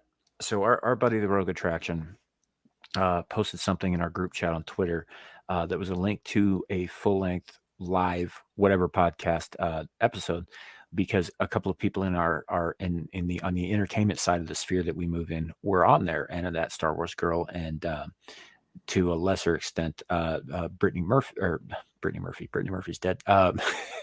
Brittany Venti. Help me out here. Brittany Venti. Yeah, Brittany Murphy's been dead for like 20 years. I don't know why that popped into my head. But and also the guy that I think Venti is seeing Think Before You Sleep was on there as well. Yep. So I tuned in just because Tom was like, hey, check this out. People we know, or who know people we know are on this podcast. And of course, on the other side of my sphere, I for those of you who don't know, I do a lot of work for Linus Exiled, which is a very political, channel, talks about relationships and politics almost exclusively. So I'm of course familiar with what the whatever podcast is. I clicked on it anyway, and I got about 5 minutes in before I was like, I gotta stop. This is the most inane fucking thing ever. Yeah. It was pointless and inane. And I've seen clips from that show, and there are always these outrageous clips. And I think that's the purpose of that show. They pay these women to play these characters, to be as outrageous as possible, so that they can clip it and monetize it, which is how they got so big so fast, in my opinion. And it's just unfortunate. It's as far as I'm concerned, Jerry Springer, the late Jerry Springer, had more class. This is trash fucking TV. Yep. Oh, it absolutely is. I would completely agree. Yep. But yeah, I love the two girls that we're associated with, but yeah, can't go more than 20 minutes. Yeah, one I've seen Blackula too. Blackula. There were a couple of sequels too. Interesting. Well, it was part of that in the 70s when they were doing all those blaxploitation films and all that stuff. They got in a little bit into the horror genre too. And so Blackula was a guy who had encountered Dracula and been turned by him. And then he came, and did his vampire thing, but, with an afro. Honestly, it's not a terrible movie. I mean, it sounds actually interesting. Came out, I don't remember what year. I think it was like 73. Soul something Brother like that, but- Dracula. Yeah, basically. Oh, okay. So Well, shit. yeah. I feel like this stream. I mean, we could talk about Hawaii. Whatever happened over there. Yeah, before we do that, we're going to have a little palate cleanser. For those of you new to the channel, my apologies in advance. There we go. I feel better. Ryan, don't you feel better? Yes, I feel super better. Thank you.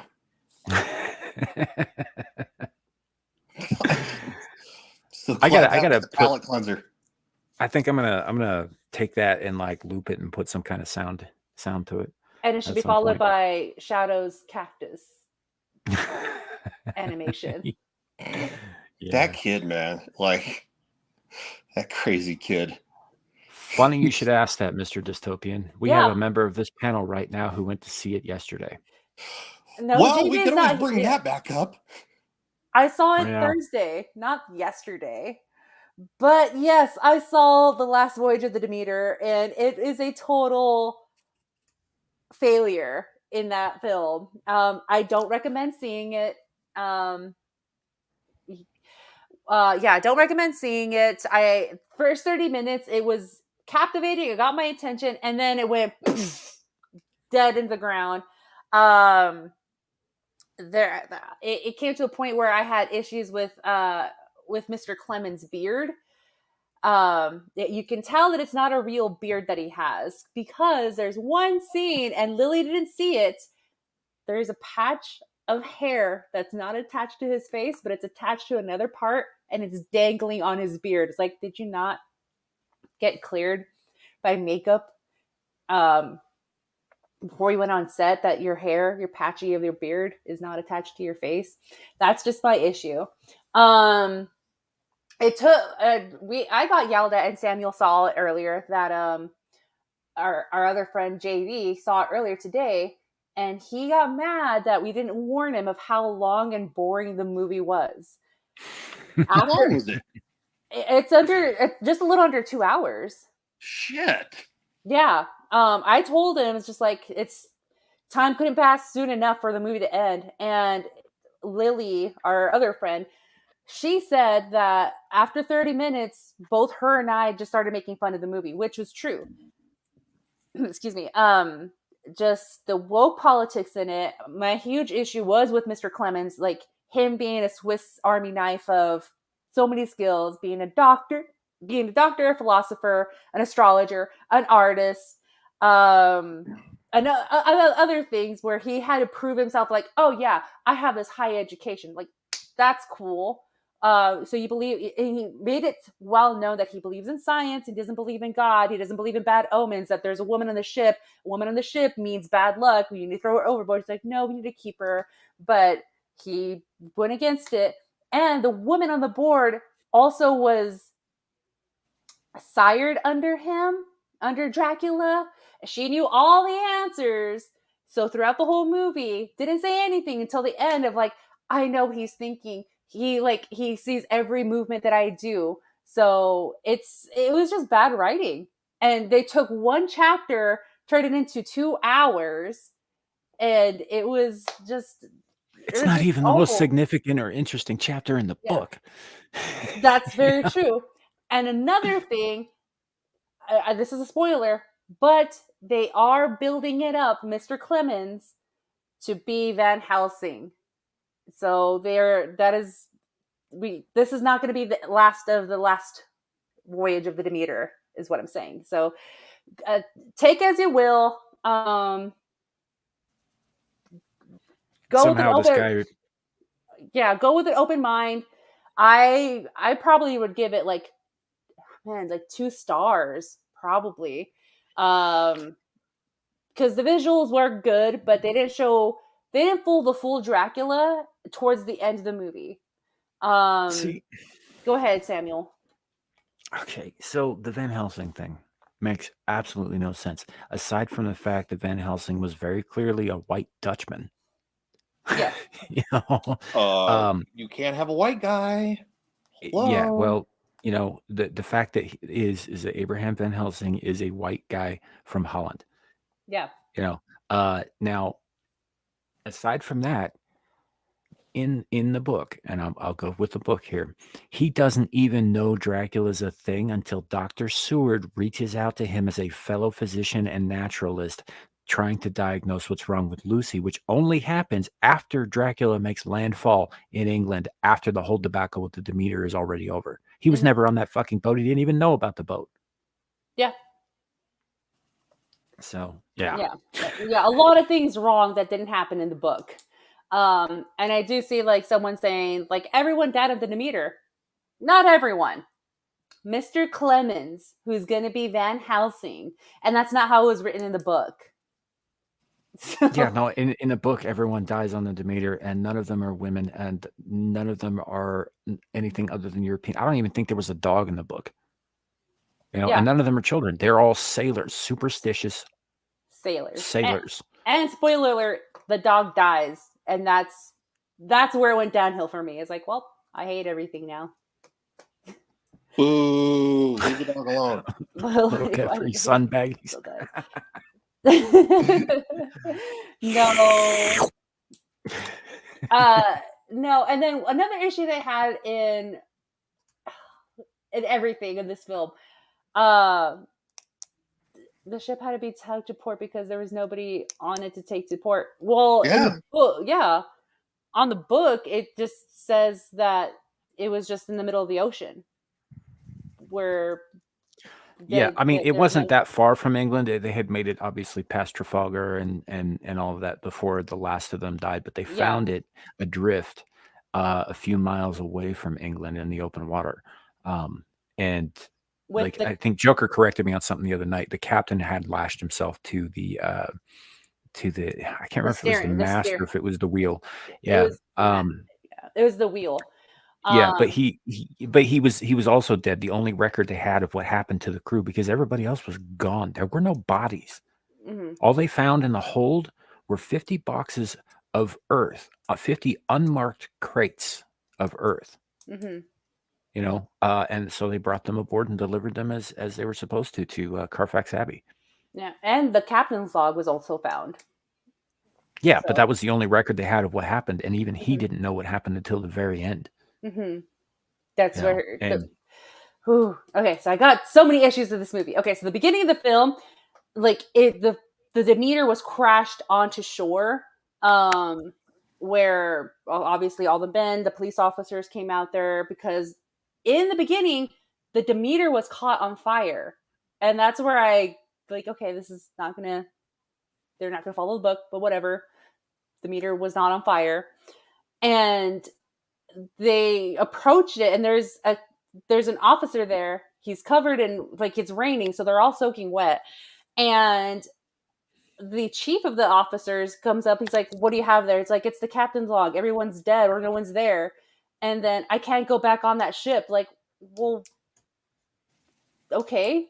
Like, you didn't see anyone. If you're saying everyone's dead, there was no one on it. Even in the film, there was no bodies to be on the ship besides the captain. And then why was it on fire?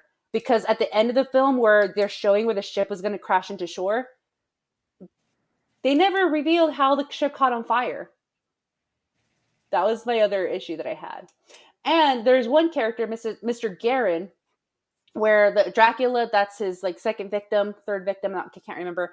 But Mr. Guerin is found in the crow's nest, and he's alive. So they brought him down.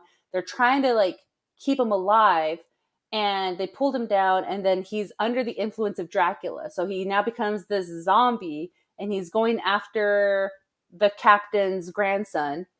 And it's nighttime because that's the only time that he can be active to walk around on the ship.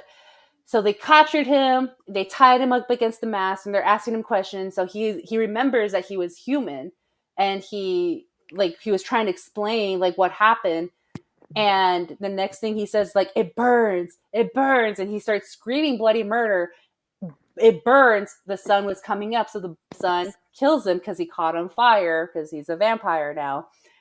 Now, the woman that was in this film, She obviously got bitten by Dracula. You could tell because her eyes are also infected. She's on a little driftwood, whatever, wreckage from the ship, so she wouldn't drown. She knew she's infected. She's gonna die. And suddenly she's just caught on fire. Like, okay. And she didn't scream, it burns, it hurts, or anything. She just took it like a man. She took it like a champ, huh? Yeah. So that's why I had a lot of issues. Like, okay, Mr. Garen was screaming bloody murder versus this hoe over here not screaming anything. Who wouldn't have been on the ship in the fucking first place because old sailors were superstitious about women being on their ships on long journeys. Yes. Yep. And as it turns out, in this case, they might have been justified. Yeah. They should have listened to the sailors. Yeah. I mean, obviously the monster was going to eat them all anyway. But, I'm sure some of them were feeling like, we shouldn't have brought this woman on board because now we're all dead. Well, they didn't know. Well, obviously she was not in the book, but in the movie, they didn't know she was on. Like, oh, it's a stowaway. Like, why are you labeling it as a stowaway when you opened the crate and she was in it? Like a stowaway is someone you find like hiding in a little corner, versus like you took on that cargo onto the ship. I mean, yeah, that can be a stowaway, but she was also dying in that crate that she was in. Mm-hmm. So she was there to serve the purpose of feeding Dracula. That's why she was on the ship. You also mentioned, hi, Levitt. You also mentioned that in the movie, I think actually Lily mentioned this, that they're going to look through the crates, and then there's one that's like all locked up and gilded and shit, but all the rest are very plain and all that stuff. That right there is a huge departure from the book. The reason that they had 50 unmarked identical crates, there goes Ryan, it was so that Dracula slept in a different one each night. They were all filled with the earth of his homeland, which is, the soil of your homeland is what the vampires need to do the rest and all that stuff. Mm-hmm. But he slept in a different one each night in case somebody got the bright idea to pry one open. Yeah. So they wouldn't know which one he was in if they suspected anything at all. That was the whole point. The reason they all looked identical. Yeah. No, but when they're like, okay, we need to open each crate. We need to find out which one he sleeps in. Dracula got right. Dang it. Well, now he's going to be under the influence, and he's going to be a zombie, and he's going to catch on fire. I think he misclicked something. Yeah. Well, when they were prying open the crates, because before they're like, we need to find out which one is his crate. We need to know which one he sleeps in.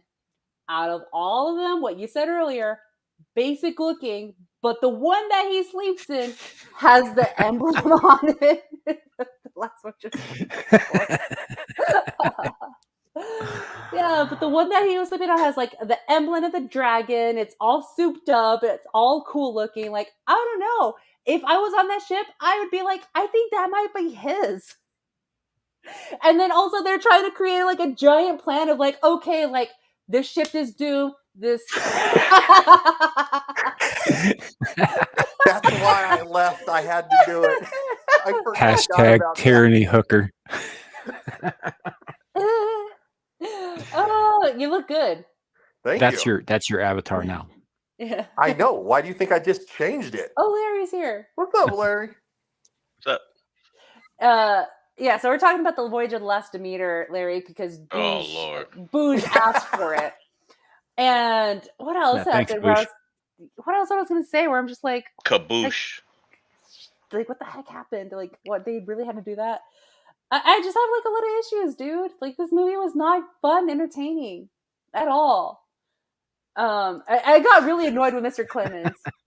Mika Lika, hi Mecca. What the heck is that pick?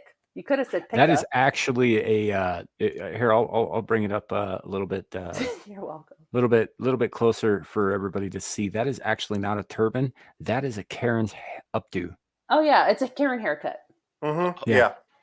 Hold on a second. I'll be right. What? Why's Larry leaving? But yeah, that's really suspicious. Larry, you better not be beating it to that picture. Oh, he actually left. Yeah. He'll be back maybe. So we're gonna go over this again because we did talk about it on your show last night, I think. But we were in DMs on the Star Trek Engage group chat, and some stuff happened, and we were just having a conversation, and Ryan said something about retirement, and I made a crack about retirement for him is working the corner as a trainee hooker. He is, except that autocorrect on Twitter changed the word tranny into tyranny, and I didn't see it before I sent it. And then the next thing I know, Ryan Reaper's like #tyranny hooker, and then Alf put out this meme that is now Ryan's avatar there. So it's a thing now. So every time I tag Ryan from now on out, it's going to bear the #tyranny hooker. It's pretty funny. What the fuck is that? Hilarious. Oh, because it's a mirror, and then and Larry's on a leash. Oh, jeez, that's hilarious. Yeah. Gotta give Shadow at least just a little bit of love. I know, because he gets picked on a lot. got picked on last night too. So yeah, if you guys are out on the twit twats ever and you see, I would really like to get #tyranny hooker trending at some point. Oh my God, that'd be hysterical. I would like to see that just once. It would make my day. Like, and if we make it happen too, somebody please get a screenshot for that, because I would save that forever. Yeah, that would be your new avatar, was a screenshot of #tyranny hooker. Tyranny hooker. Tyranny hooker is trending on Twitter. So, yeah. Larry, you missed some excitement earlier. You did. Did I? Yeah. Yeah, you were depressing me, man. I had to leave. Didn't you see me in the chat singing Sasquatch song? Yeah. No? Yeah, a little bit. I was like, I gotta get out of here. This is gonna have me ready to jump out the window. I got kids. Yeah, I got kids too.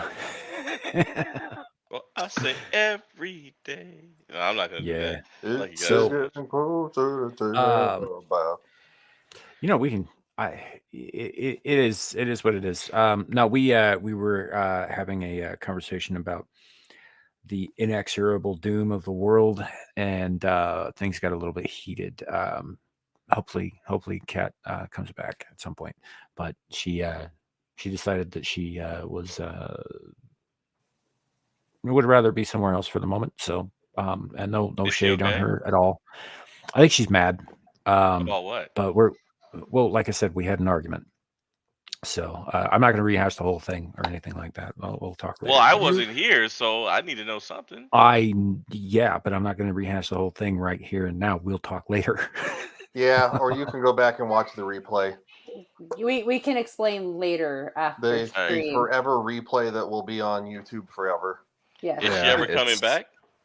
I'm going to actually reach out to her after we're done here and see if I can't Shadu says he's talking to her. mend So. some bridges.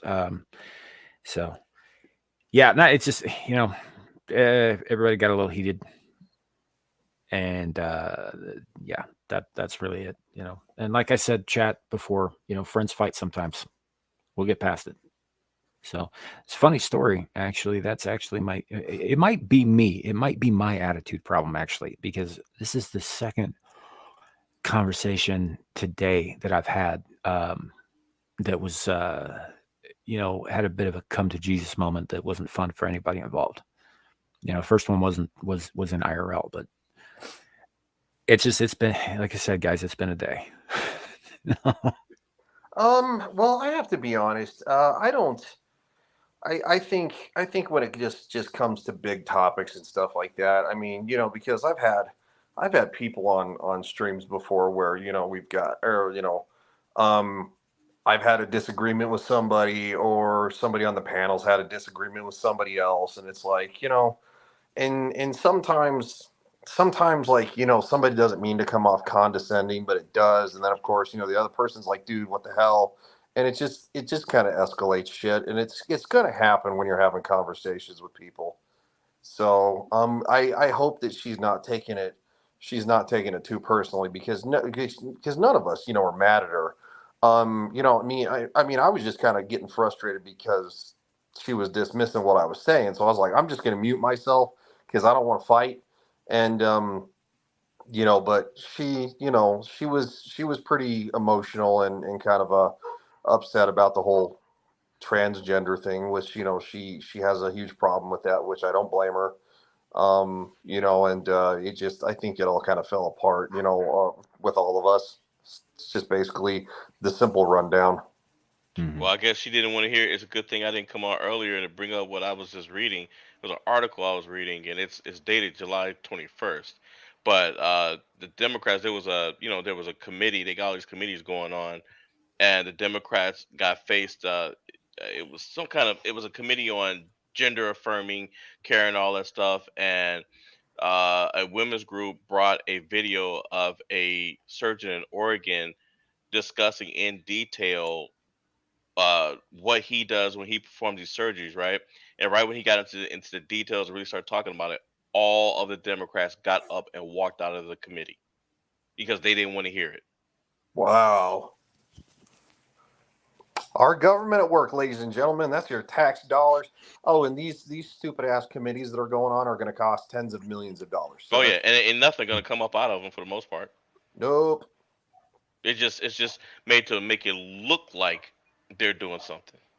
Now, Yep. some of the committees, I think they are trying to get to the bottom of stuff, but they're getting a lot of resistance. Yep. Yeah. No, it I just when you're like, oh, we're having a house committee on this, and I'm just like, okay, whatever. You're just wasting money. That's all you're doing. Yeah, that's all you're doing. It's trying to just it's it's like those freeway construction workers when they go out and block up everything and put cones up, and you notice they're just standing around not doing anything, and then they've got a cop with them to make sure that nobody pulls over and jumps on them for creating traffic. Yeah. It our government is basically designed for gridlock anyways. Because that's how it keeps the pendulums from swinging one direction too far. So I think that's a good thing. A lot of people don't understand. But yeah, it was it's just one of those things that, you know, our government is only going to be so efficient because it's the way it's designed. It's so nobody gets too much power. Yeah. Did you see that? Shadow's super stoked Yeah. that you're using this meme there. Okay. I know he was basically beaten off in the chat. I'm surprised that you know, you didn't see the white stickiness everywhere in the chat. He's like, oh my god, you're using my meme. I'm just giving the kid a hard time. Hey Samuel, ain't you gonna say it? Ain't you gonna say to Ryan what you said to me last week? No, man, I don't remember what I said yesterday. Yeah, he goes, "Oh, for a guy that doesn't use foul language, for a guy that doesn't." Oh, no. Because again, you sure same are problem. gross. Same problem. Okay. See, you're the guy who doesn't swear much. You're the guy who, and I said sometimes you can be gross for a guy who doesn't swear that much. Ryan and I are filthy fucking animals. We know what we are. That is true. You filthy animal. And you're in the presence of a lady. Yep. Yeah. Which makes it worse. Shut up, Ryan.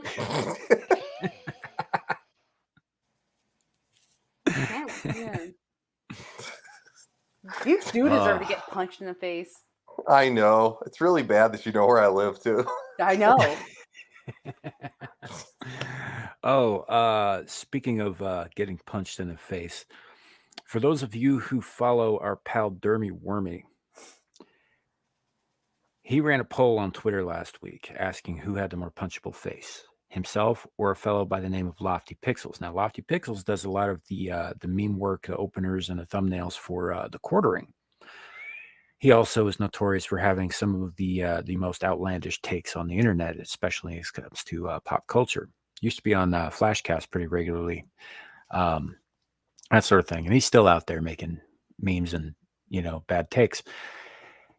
And Lofty won on a technicality, won the poll, who had the more punchable face. And what that means, so if Dermy had won, he went to Anime Matsuri, where another person in our circle, green-haired anti-liberal, was going. And if Dermy had won that poll, she was going to punch him on stream really hard. Being a former Marine, or being a Marine, I should say, because they don't like that former part. I could believe that she could do some damage, and I was really looking forward to that. But since Lofty won, we all lose, because now Dermy's going to do a week of shirtless streams. What? Yeah. I don't remember signing up for that. I don't think he asked. I don't think that was even like discussed. Yeah, it Well, was. it's happening. No, that was, So buckle up, folks. Get your pretty much. Bismol, get your Dramamine, get all the drugs that you can get. Try to So forget. if you like Dermy's channel, but you'd rather not see him with his top off, I'd say probably avoid his streams for a while when he gets back from Anime Matsuri. Right now down there, he's busy passing out Legion of Memer cards like it's chlamydia to as many people as he can. There was a photograph of Chrissy Mayer with under a duvet in a hotel room with her head poking out, and the card was between her teeth. Which I don't know if she wanted to do that, because who knows where Dermy was keeping that thing before he handed it to her. But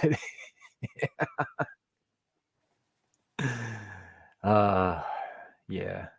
Was that a Photoshop, or is that real? The picture of Chrissy was real. The Photoshop came when somebody put shirtless Dermy in bed with her as the little spoon. Oh, so that was the photo. I didn't realize that there was an actual like real photo initially. Yeah, I guess Lila Hart took it. Took the initial photo. Okay, yeah. I didn't know that. Or at least she posted the initial photo, so I don't know. But yeah, it's a thing. It is now. I like Dermy. I like the fact that he's so willing to be the internet's punching bag, and honestly, his channel is a lot of fun, as outlandish as it gets. But I'm gonna be avoiding this next week, I think. He's a crazy fucker, man.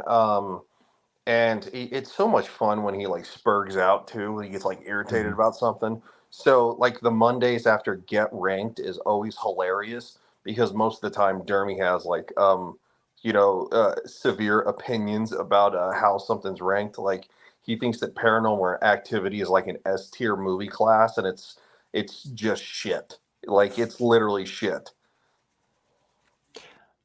Richard, that has I believe you're correct. However, with Marines, in my experience, most of them prefer just being called Marines. Yeah, there's no such thing as a former Marine. Mm-hmm. They don't mind being called veterans, but Marine veteran is generally, unless it's like a formal event, they usually just prefer being called Marines. At least the Marines that I know in my own life. Yeah, it's because they got pissy egos. If you say ex-Marine, you're gonna get decked. I'll make sure. Well, I don't think Gal's going to be on Vets Talking tonight, so I guess I won't she's at the convention. Yeah, she's at Matsuri. Who'd she dress up like? One of the characters from Eric July's I believe second book, and Ripa like retweeted that, put it on his on his like YouTube page, and it got like 4,100 like likes and stuff, and I'm like, because she like took a picture, like, yeah, I was like, that's awesome. So no, surely is. I will try and find a picture of that and pull it up, because her cosplay is pretty good, but it's also shocking how small that woman is. Oh, she's small. Either that or tiny. Dermy's 9 fucking feet tall. No, she's tiny. Dermy says he's 6'5". He says he's taller than me. I call shenanigans. I'm 6'5". So I call shenanigans. We'll see. I wanted to go to Matsuri, but obviously the government still owes me a giant chunk of change. Woohoo! Going on 4 months. Well, longer than that, but 4 months since I've heard from those turd fuckers. Oh, you call the number now, and they don't even connect you. They said, please try again later. This number is, and it's like, wow, we cannot connect you at this time. I'm like, oh, look, Like, that's your government dollars at work right there. They should turn the Her phone fucking number phone off. bill. I hear children. Yeah, he's on the other side. He's good. He's all Well, what fee, was fi, funny fo is that fum, Nomi motherfucker. looked up when she heard children. Yep. Did your uterus skip a beat? Shut up, Ryan. She's What a is- babysitter, and she's about to be What's my your baby. deal today? Yeah, Ryan. What? I got no deal. You do know she's gonna be our babysitter very shortly, right? Yeah. Nuh-uh. Seriously? Yes. Yes. No, I didn't know that. Yeah. I'm. Well, now you Larry's- know, and Noah's half the battle. G.I. Joe. Go Joe. I don't know what that has to do with me, though. Yeah. No, You- I am the babysitter for Larry's kids. So yeah. Okay. But yeah, I don't know what's your deal though, of like attacking me. Like, did your uterus skip a beat? Oh, punch harder because I might like it. Are you telling me because he's a something? degenerate freak. I mean, you obviously look at how he's dressed. I know. He's just asking for it. It's because I literally spend the majority of my time on streams with people who talk shit nonstop. Like, it just rolls off the tongue. That's all good, Ryan. I mean, we know that you're It sitting. rolls off the tongue, huh? You're in your room right now, sitting on the floor with an S&M mask on and a dog collar around your neck. I mean, I'm in a room, but I'm not like, no. Like, I guess gym shorts and a t-shirt, if that's a new... Oh, so you got some CBT action going on. Okay. The hell is... What? CBT. You know what that is. Oh. I'm not allowed to say that. I'm not of Exactly. not of the persuasion. I'll say it. Say it, Samuel. Colored people time. I'm always No, like, that's I was... actually. Yeah, I wouldn't put This is Dermy, by the way, with green-haired anti-liberal in her cosplay there. Oh, He's she's lost a lot of tiny. weight. He's looking good. Yeah, he does. Or he has. He's that gym discipline is really paying off for him. She's tiny. Yeah. Yeah. I met her in Vegas. I was like, "You're like 3 feet tall." She's like, "I know." Did you ask Yeah, it her was if she funny. was tall enough to be there? I mean, if she was old enough. It's funny on Ballbusters last night. I think Sheila Aliens was saying she was going to have to punch him in the balls because she couldn't reach his head. I Oh, yeah, mean, that's been a long-running thing for a while now. She'll have to get a step ladder to punch him in the chest. Yeah, she little, you know. She got a big personality to make up for it though. yeah, she's super cool. Yeah, tiny, but she has every access to knock out a guy in one punch. Below the belt. Why you guys gotta resort to below the belt, man? Kara's cool. brother. Me, I'm like almost your height, Ryan. I can go deck you in the face. Yeah, You're not right. that tall. What? You're not that tall.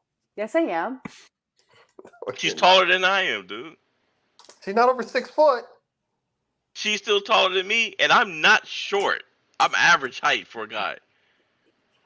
I mean, she's taller than you, but she's not as tall as me. She's tall enough to chin check you. Trust me. I mean, I didn't say she wasn't. I'm tall enough to like not only chin check you, but like Adam's apple knock you out. Yeah, Adam Apple. Well, I mean that'll just kill him. That'll kill him. I know. It's like you're not knocking him out if the lights don't come back on later. No, that's just called homicide. So keep it up and see where this goes, Ryan. Yeah, Nomi will give you the lullaby punch. I'll give you the forever sleep. Yeah. Like that. The long kiss goodnight. Yeah. Great movie, by the way. Is this evidence going to be used in a jury of your peers? What evidence? Yeah, exactly. It's still going to be on my channel. They got we got hog farms on the internet.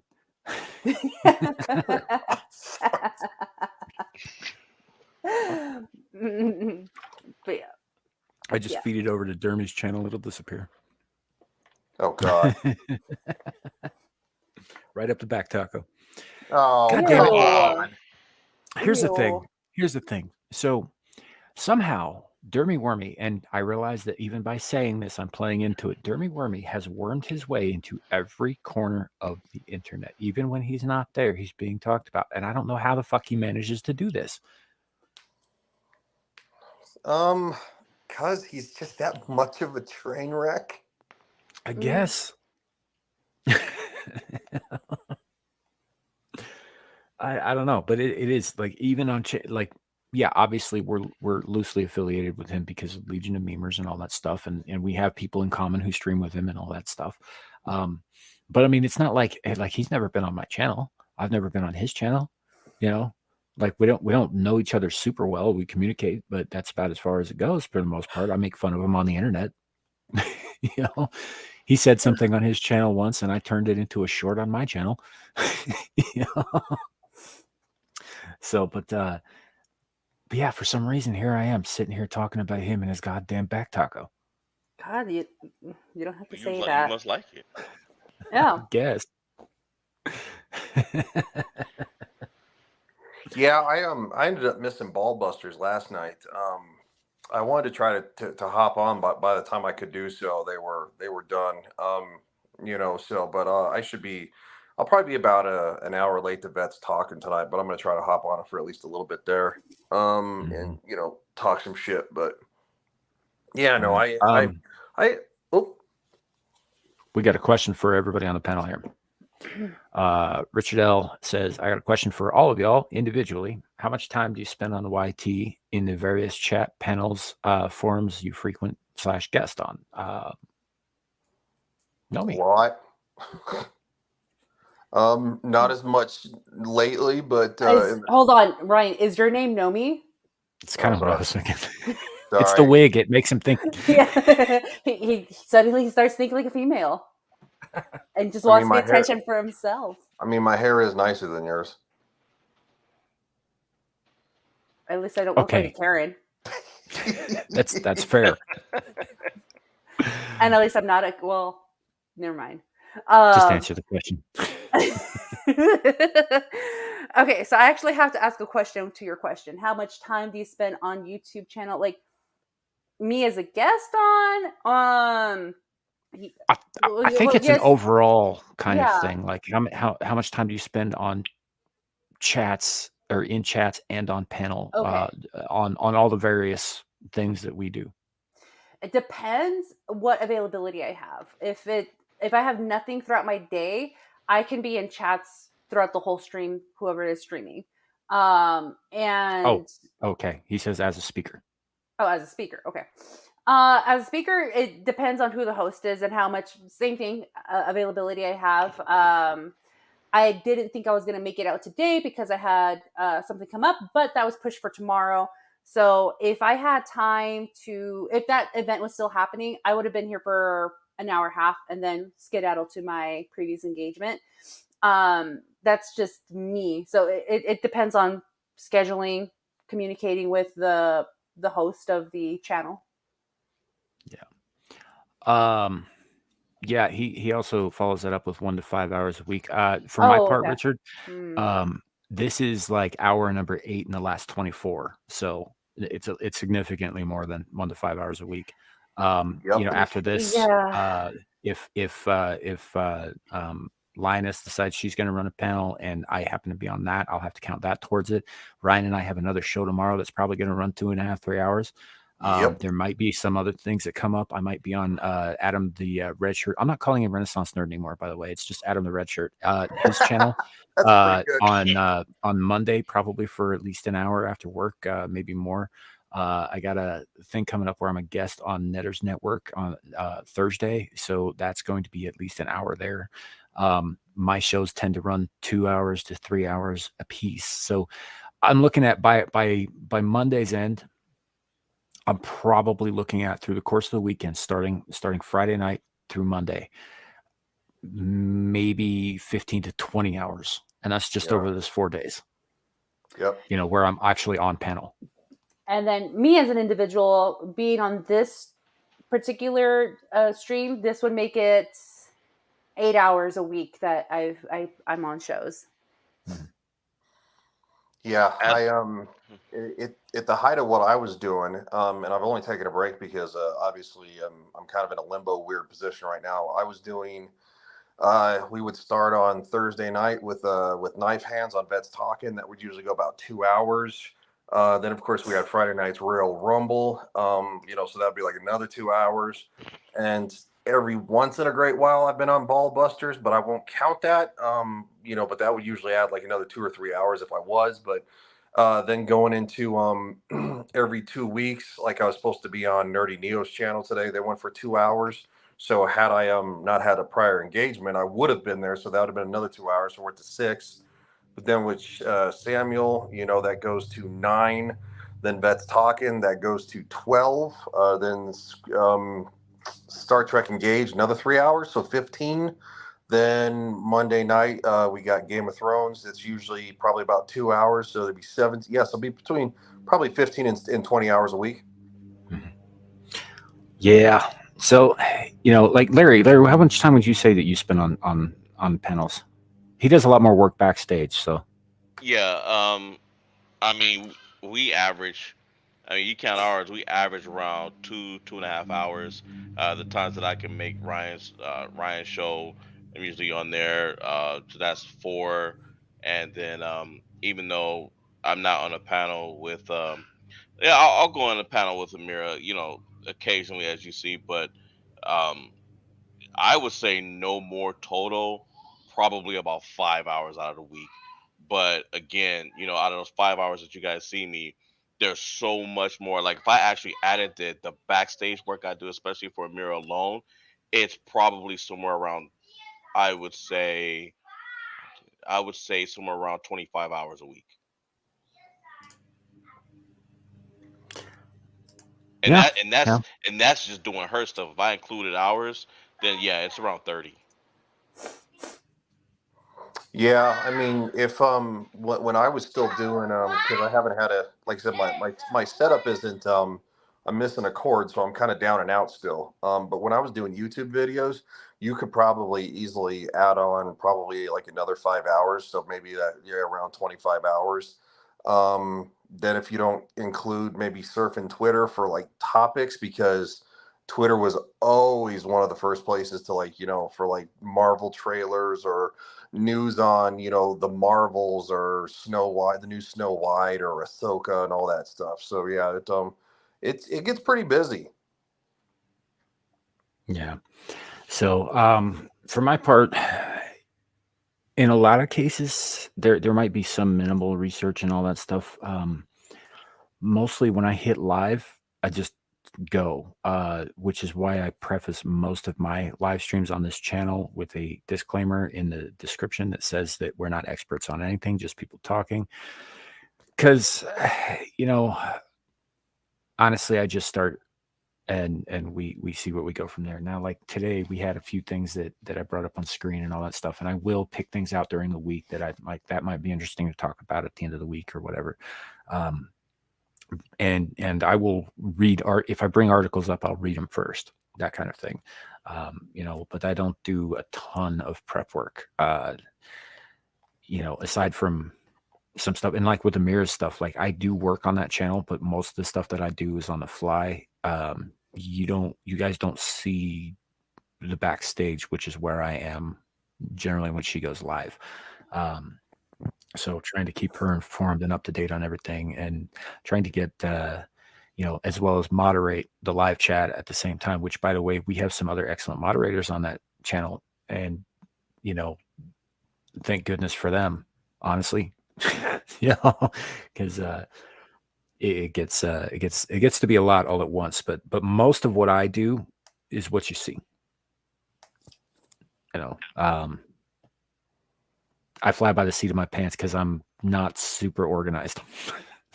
Well, I mean, when it comes to my YouTube videos, I don't make a script or anything like that. Most of the time, I'll even on Friday night, Friday nights, just bring up a topic and we just talk about it. So I don't really do any prep work. It's just basically finding stuff to talk about. And I'll even even let other people obviously chime in. I would prefer they do. If they see something that I don't. like, hey, this such and such trailer for this dropped, or did you hear about what Disney's doing? It's like, yeah, it's like, so that's I think it's kind of a group effort for the most part in a lot of cases for most streams that I'm on. Yeah. So Larry, on the other hand, Larry does a ton of prep work. And he does a lot of stuff behind the scenes that you guys don't see. He's one of the hardest working researching dudes on the internet, as far as I'm concerned.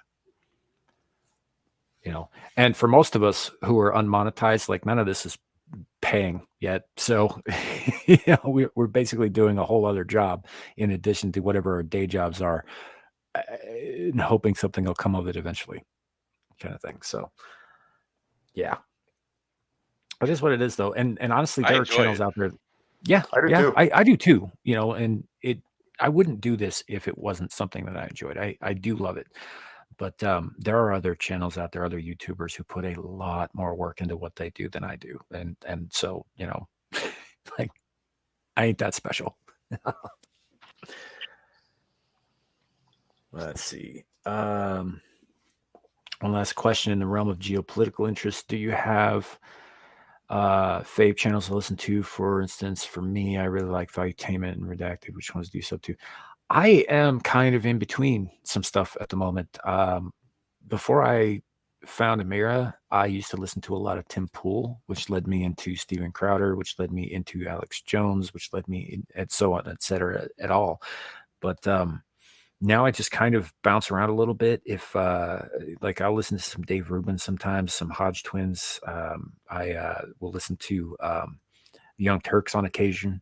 Because I try not to be too one-sided with stuff, but I fail. Actively fail sometimes on that, but I do listen to some other stuff there. Lately I've been listening to Shoe on Head a little bit more, that kind of thing. But I don't really sub to a lot of political channels because it tends to clog up my feed, and I'd rather, if I'm going to just watch YouTube, watch something I would enjoy or support someone I know, like the people on this panel. Yep. So, Yeah, and that's where I'm shifting. Before I watched a lot of Tim Pool. I watched a lot of Nick Rekieta, which I still watch. Catch Rekieta when I can. But I'm more at this point. I'm more interested in supporting the people in our community. So if I see, and I'm sub to Shoe on Head and Chrissy Mayer and that Star Wars girl. I love a lot of the commentary, but if I see one of us is on versus them, like I'll watch somebody in our community, and then go back and watch theirs, at later at some other time, which is why I don't really catch Ricada live anymore. It's a little more challenge. I usually catch replays of a lot of stuff. Like I'll listen to Nick Rekieta, like Jeremy from Geeks and Gamers and stuff like that, and even every once in a while, obviously Garrett from Nerdrotic and and they touch on politics a little bit because because of it invading Hollywood, and it just kind of like spawns a conversation. mhm.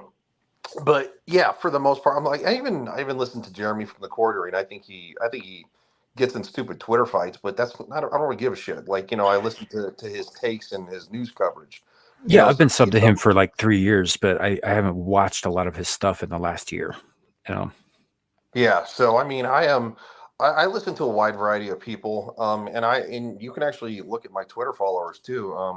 I don't necessarily just follow people who I agree with their opinions. I follow Anna Kasparian from the Young Turks because she seems to be the most reasonable of all of them. Do we agree on all political views? No, absolutely not. But is she seem like a level-headed person? Over the last few years, yeah, like compared to the other ones who just seem to scream into into just nonsense. So, yeah, You know what? Before you say something, Clue says he listens to Dennis Prager. I listen to Dennis Prager a lot too when I can. My favorite thing about Dennis Prager is that Democrats and leftists, they call him a Nazi, and he's Jewish. They call him a Nazi, Well, and they actually have honestly, they actually have you listed in certain areas as a Nazi organization, and the man's Jewish. Well, honestly, historically speaking and accurately speaking, being Jewish does not preclude you from being a Nazi. I'm just saying. Well, if you listen to the guy's content, he is clearly not one. I don't believe that he is. I'm just saying that So there but are if Jews you're who a were. conservative, you're a Nazi. So and he is conservative. Yeah. But yeah, I don't know. I listen to. I'm kind of in between stuff right now. I've sort of been leaning away from the geopolitical stuff a little bit, but I'll get into like New York Post and Times and that kind of thing as well, just to kind of see what the other side is saying, and a little bit of Al Jazeera. They used to be fairly unbiased too, but these days not so much. Bits and pieces from different sources, really. Because I don't know. I just never really was one to like pick a source and stick to it. That I don't even listen to Crowder anymore at all.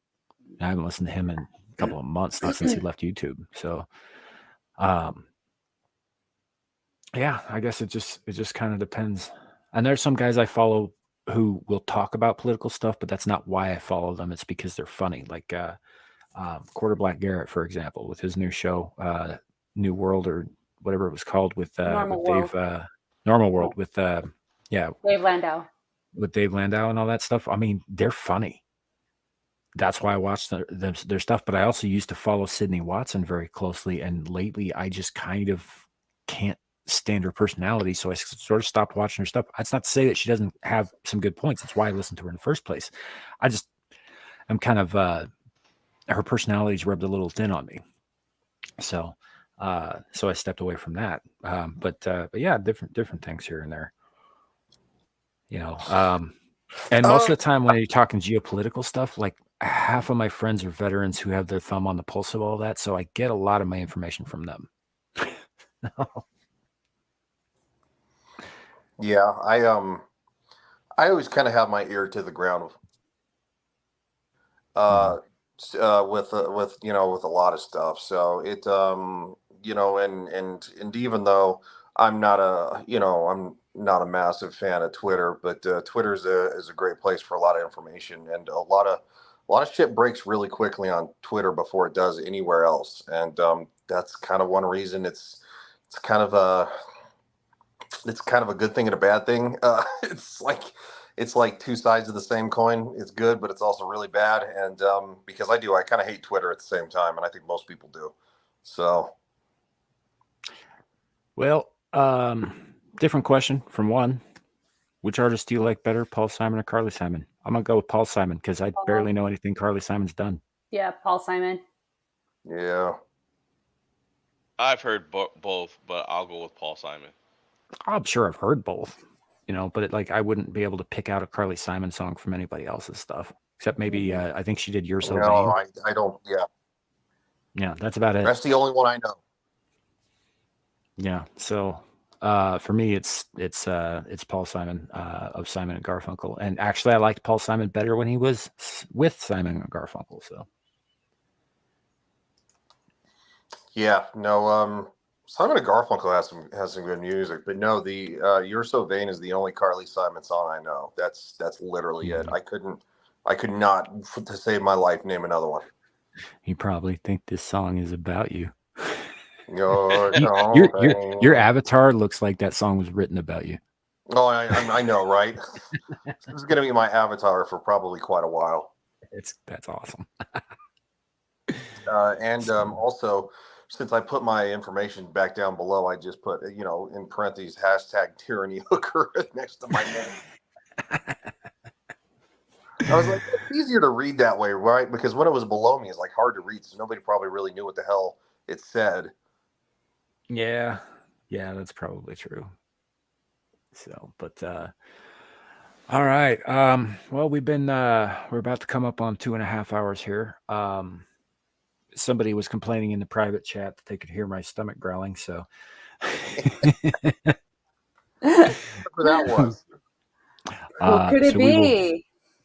I don't know.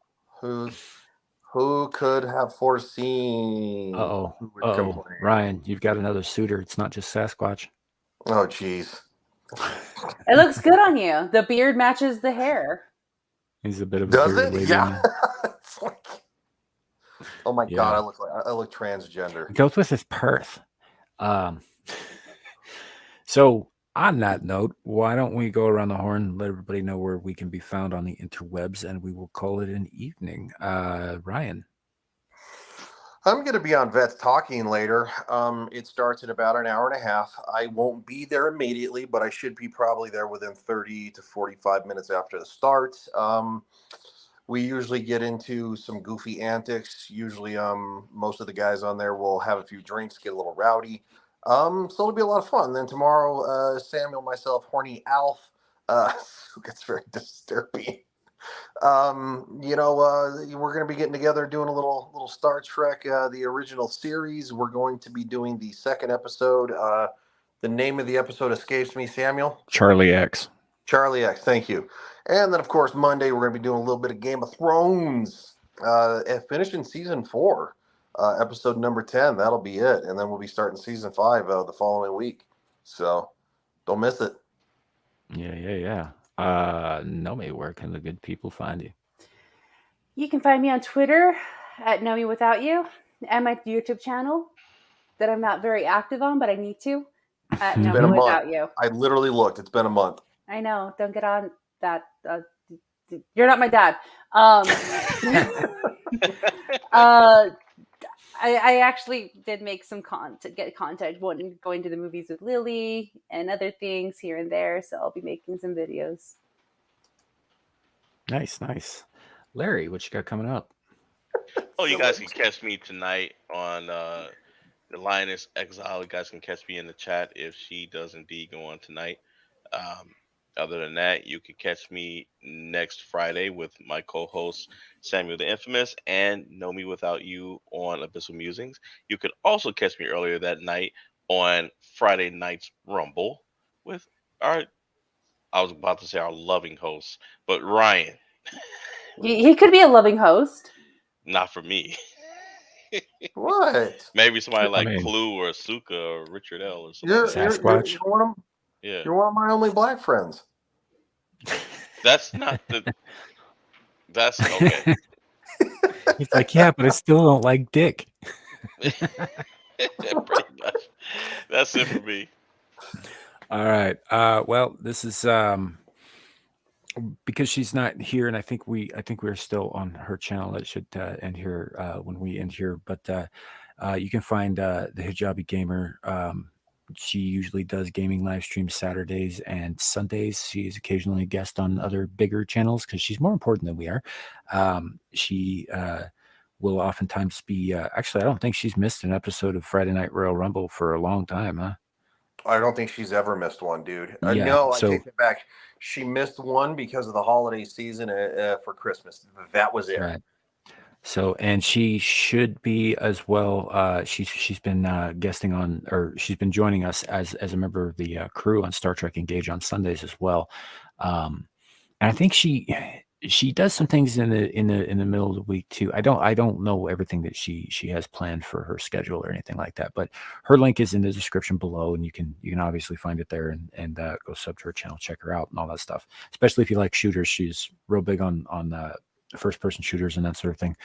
I think she's been branching out into other games lately though too. I admit I haven't been keeping up as much as I should be because life has been kind of crazy lately on my end, but that said, yeah, you can find me in most of those places too. Friday nights, Abyssal Musings, and occasionally Friday nights, Royal Rumble on Ryan's channel. Saturdays, right here for Screaming into the Void, and then Void. Yeah, Void. Yeah, Void. So Phonics worked for me, right? Worked for Samuel. No, it didn't apparently. So anyway, later tonight you may find me on the Exiled Lioness Exiled channel if she goes live. And tomorrow will be Star Trek Engage, which I know one is looking forward to. She said in the chat she very much is enjoying that show. And we're glad to have anybody who wants to come along for a ride on the Star Trek Engage. Yes, lots absolutely. of fun. And then we started all over again. The only thing that I definitely need to plug, Netters Network, 8 p.m. Mountain Time, I believe. I could be wrong about the times. I'll post it before it goes live so that you guys will know for sure. On Thursday Things, which is the name of the show, I will be the featured guest for Netter, and it should be a good time. So keep an eye out for that, and I'll post it in the community tab and all that stuff before we get ready to go and all that, so you guys can find it. That said, I think it's probably a good time to go and put something in my belly so it stops screaming at Nomi. Yep, please do that. On that, thank you all for coming. It's been good. It's always good to see you guys. We love doing this. We appreciate each and every one of you.